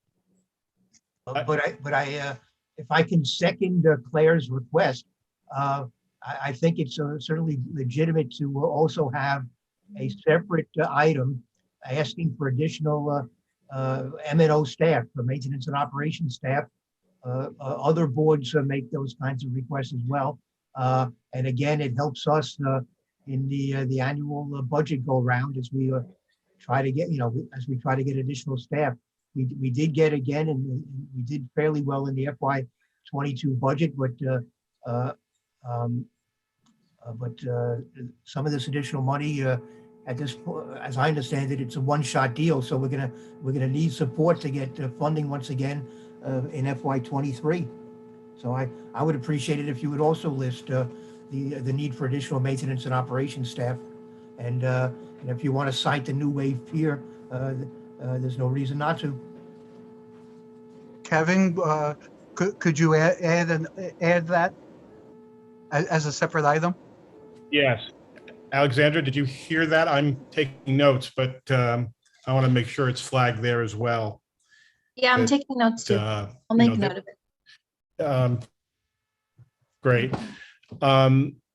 So there's no issue, this is to the district office, to add that could be considered a new item to this list that we're doing now? No, so long as the committee is on board. Okay.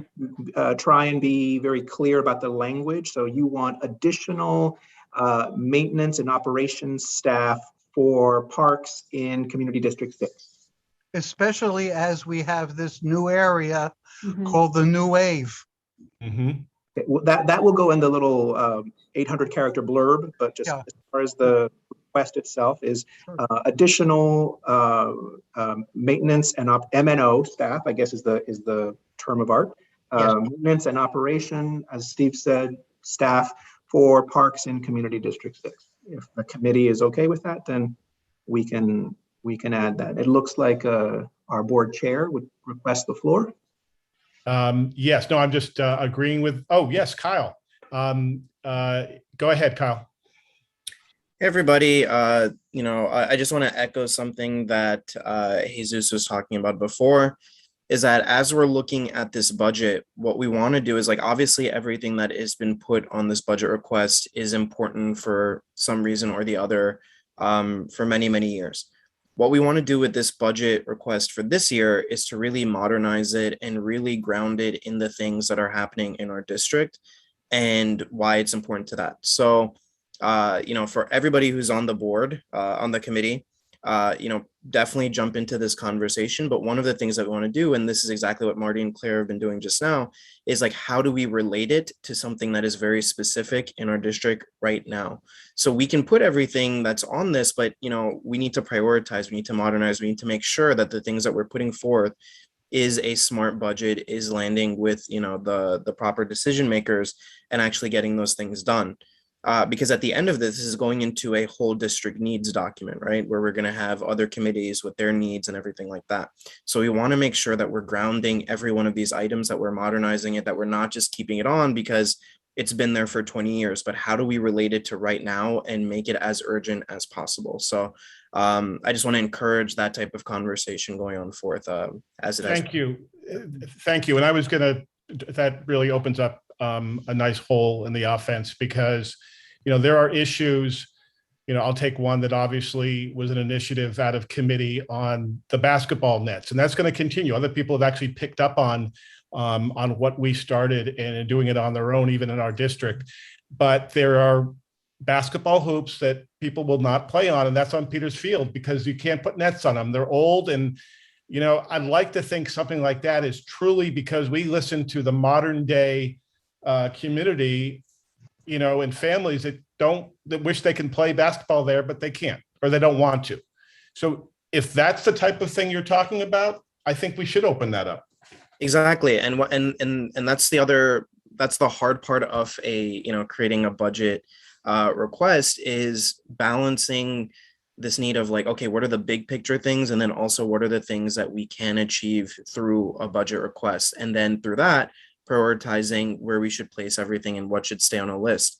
Basketball hoops, I don't believe were ever a thing before until Kevin, you were bringing it up as an issue to the community board.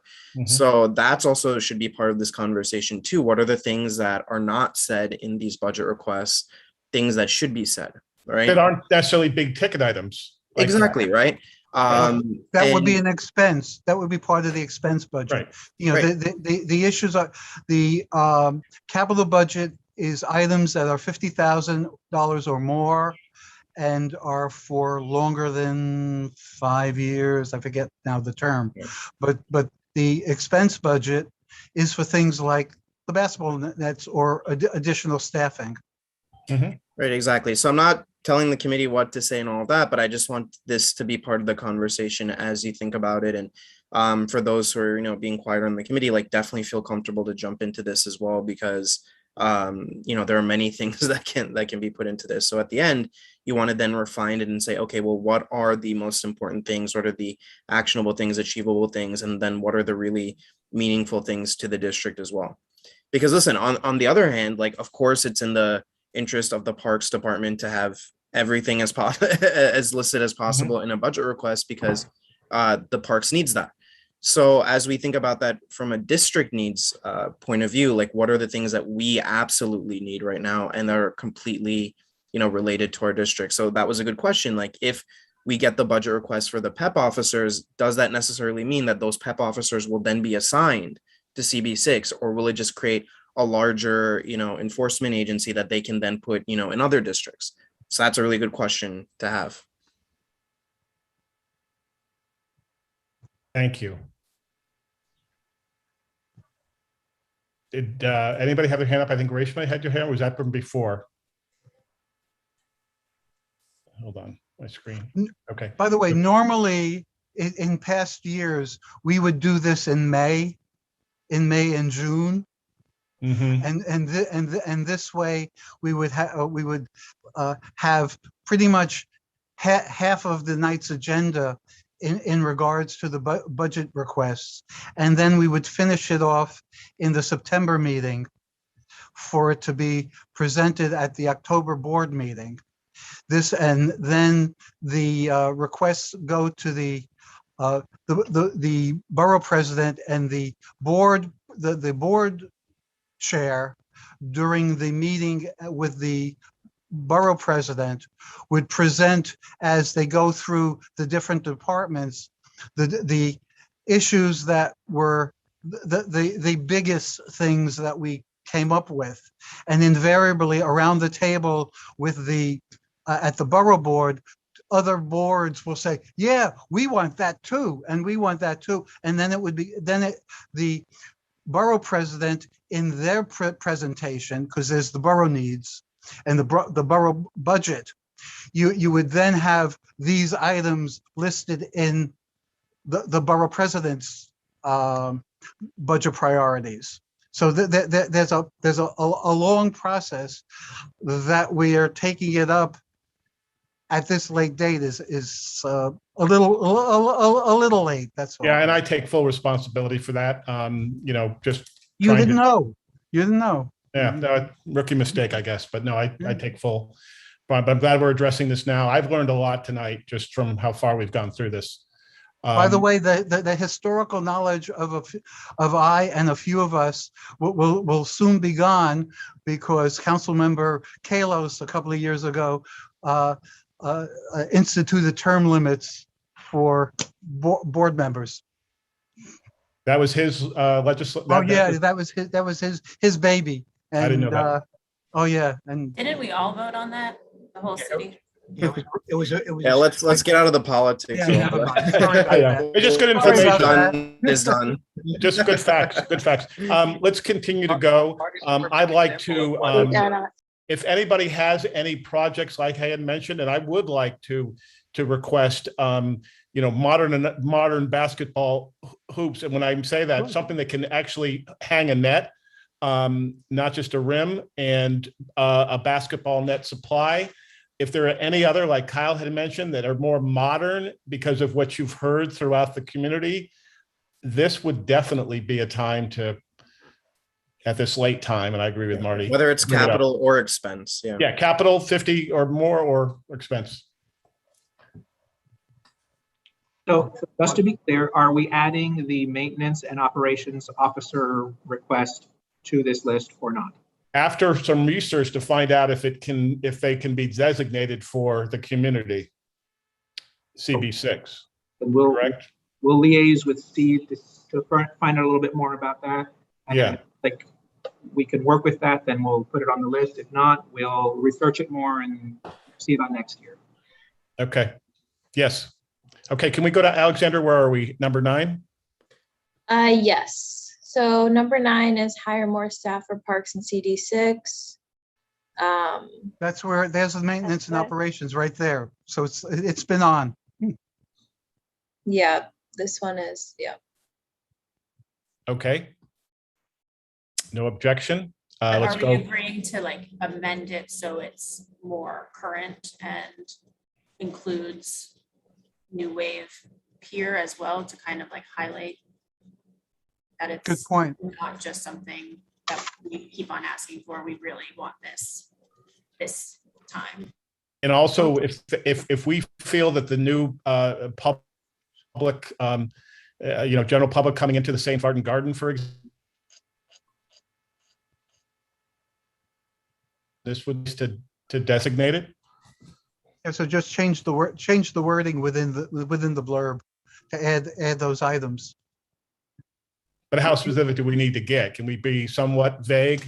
Well, on no, where they need- by saying, with the possibility of the St. Martin Gardens being opened and the new wave park. I don't know what Pier, new wave Esplanade Pier. Okay, if this committee wants to rework this blurb, you guys are perfectly able to do so. The blurb itself is not due until the end of October, but obviously try and get it to us before then. And what's good and bad about the blurb is that you're capped at 800 characters because we have to put this into a portal, and that's what they give us. So you have to pack a lot of good information into 800 characters. So it's not like you're going to have to write a novel. But if you guys want to rework this, we have reworked some of them, but there are 50 of them, so we can't necessarily rework all of them. But if you guys want to take this one and you feel very passionately about it, by all means, try, and we can help shorten in any way we can. I could take that. If unless somebody else, I can take the lead on that wordsmithing. Right. It generally is the chair Good. who does it. Well, I guess by default, I'm going to. Okay, great. Like and I'll be happy to review the other ones as well to make sure that they are modernized and don't look like they were written for the world in 1980. It looks like our board chair would request the floor. Okay. Yeah, Kyle? just wanted to suggest something. Is 8 and 9 something that you would want to put together? That's a great makes a lot of sense, doesn't it? Yes. Specify it. Unless we think that's going to hurt someplace in the expense request. It has. Oh, okay. That's why we've separated it. Okay. It used to be additional staff for parks, period. And we were told, again, like I had mentioned in regards to the 54th Street Rec Center, we separated several of the items so as to have them more fundable. Because the higher the price of something, the less likely any council member or whomever would have the cash to put into it. Right. Yeah, but then my argument to that would be then, why is it still on the list, right? So it was so successful. Why did it? Yeah, so I'm just suggesting it to the committee too. If that's something, if you want to say, we need additional park staff because New Wave Pier and the opening of St. Barton's, we need landscapers, blah, blah, blah, officers, etc. Just a suggestion again. I would say keep it separate because the current city budget has this new, the New York City Cleanup Corps, which could provide us the more staff for the parks. And then we want to advocate for that to have continued funding because right now the funding only comes from the federal stimulus money, whereas PEP is not included in that. So I think the advantage of keeping it separate is that chances of getting funding for number 9 is much higher than number 8, I think, right now. Okay, well. So then maybe switch it around. Yeah. Priority. Right. Well, the actual numbering is done in the Budget and Legislative Committee. And so if you want a particular item to be at a certain number, the chair and or other members of the committee needs to be at that meeting.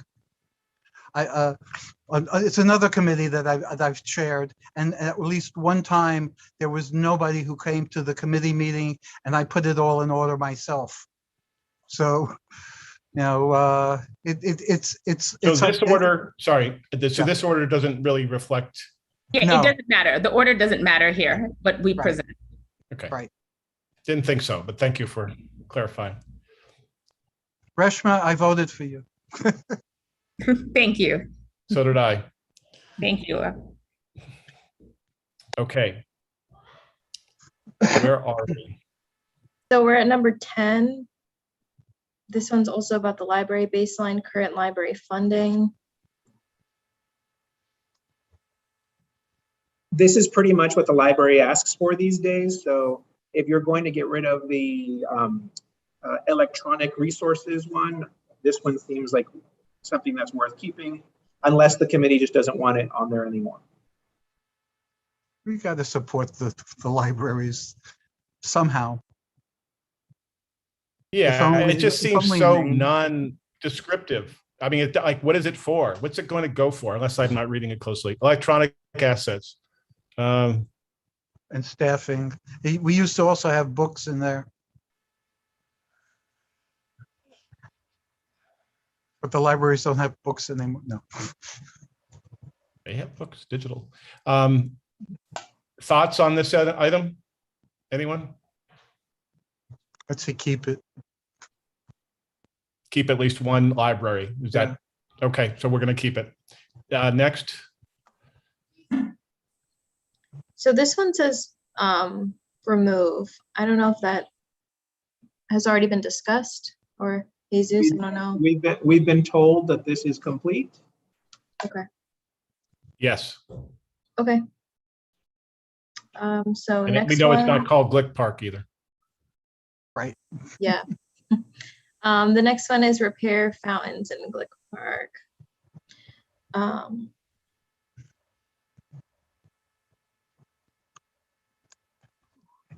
If I remember the last time this was addressed, they said that they were having problems in the underpinning.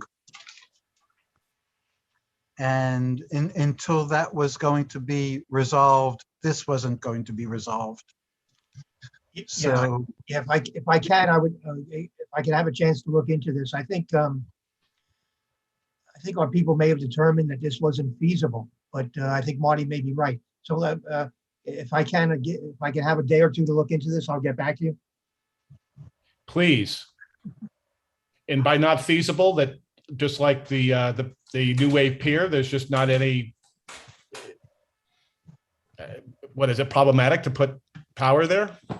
it's not the power so much as underneath with the piping for the water and stuff.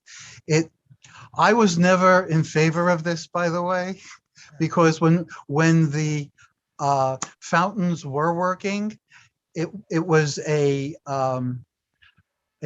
place for some people to bathe and for some people to do their laundry. Oh, God. So, you know. Yeah, Jesus, could you send me this language so I can send it on to some people to check them?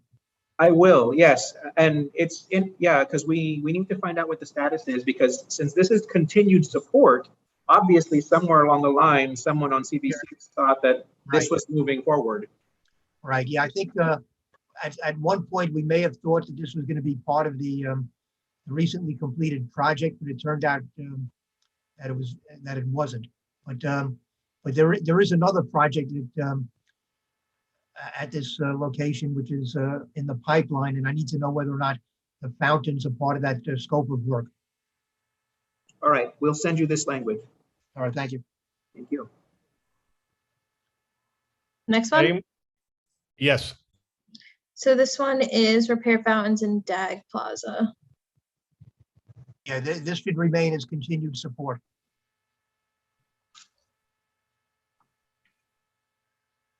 Do we have a status update as to where this is, when this will be done, or is that on?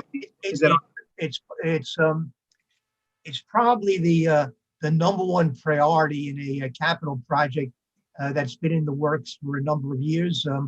We've bid this project, I think, 3 times, and we haven't been able to get an acceptable bid.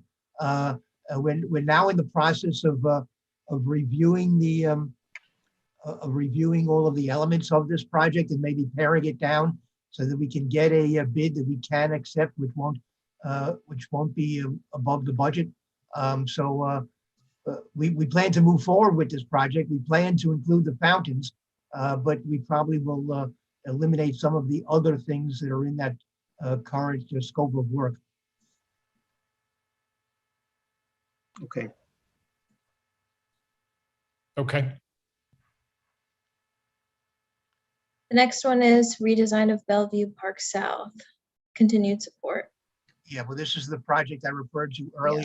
That, we're currently vetting the low bidder in the hope of being able to award the contract.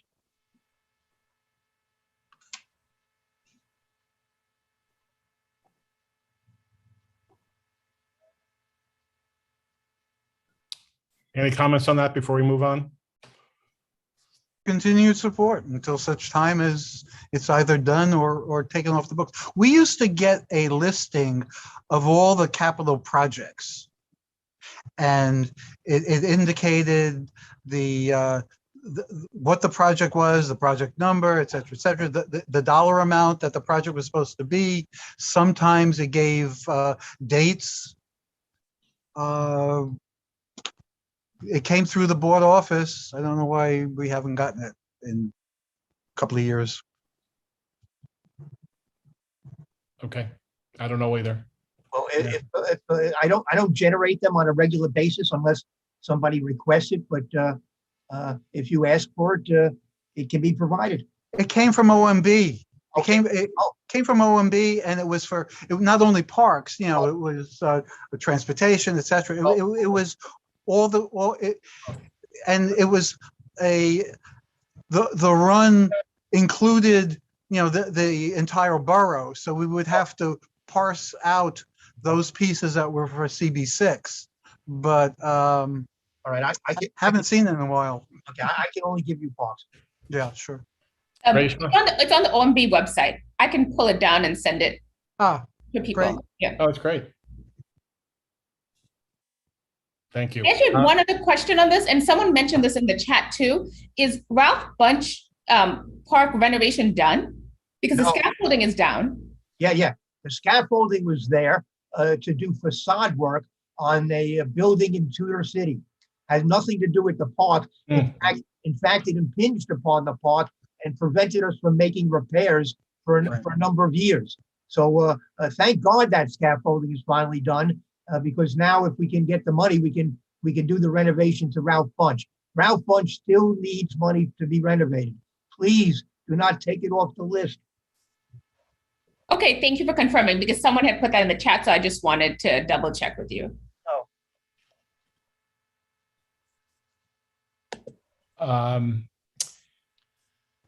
Somebody else just wrote, oh yes, I want to make sure we're looking at comments. Thank you, Rishma, that people are still posing questions potentially. So anyway, let's just make sure if anybody can help me on that, just on the comments. I think we have one more, Murphy's Brothers dog run. This is Murphy's Brothers Park dog run.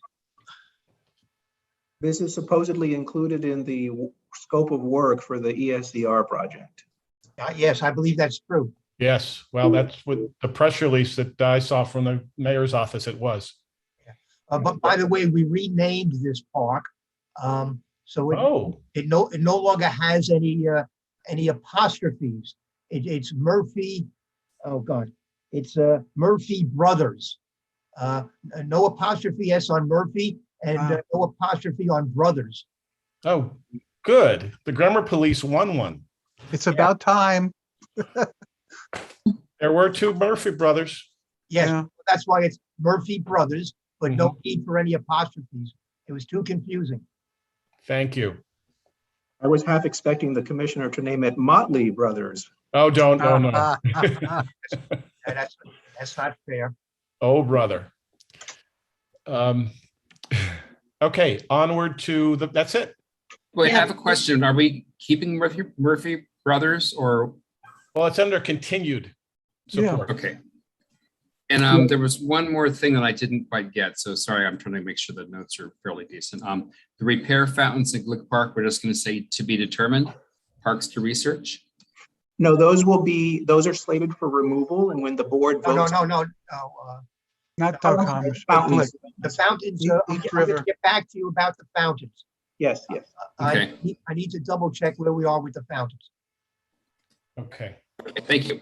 Yeah, Alex has been taking detailed notes, and tomorrow we are going to reach out to Steve on all of these follow-up items. Okay, and Kevin, can I make a request?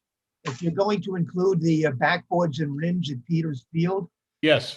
the pavement is needs to be redone. It's uneven. It's uneven. Thank you, Steve, for pointing that out. It definitely is uneven, and obviously new painted lines as well. It's a capital item then, probably. Capital item, yes. And it would make sense to pair that with the backboards and rims, which really don't qualify as a separate capital item. They're not expensive enough. But if you would tack that on with the repaving of the surface, it would then be doable. Thank you, and I definitely would like that. And Alexander, I can certainly, if you know, keep that within the minimum. I could write that up accordingly. Okay. Thank you. I think that's it. Are there any questions in the chat that we feel we need to address? I don't think so. And this item is just for committee members anyway, right? Okay. To go through this. Okay. So we're going to finish within 3 hours. I will say that we're going to need, if anybody agrees, a motion to adjourn. I have a new business. Oh, sorry. Anybody new business? Sorry. Old business. Yes. The Stuyvesant Cove Park Association's summer concert series was a major success. We had 8 concerts. Upwards of 100 people or so attended. We had swing and rock and country and Latin bands, and it was terrific to have live entertainment on the water. Congratulations. I wish really I wasn't out of town. No new wave? Not yet. We wanted more bands, but unfortunately, someone broke into the locker that we had the sound equipment and stole all the sound equipment. The last band was a Latin band. They had their own, so they took care of that. But it was a Solar One's locker, and probably not until the park is finished will that be replaced. So I don't know if next year there'll be a concert series, but we'll see. Well, congratulations though on that, the effort this year. It sounds great.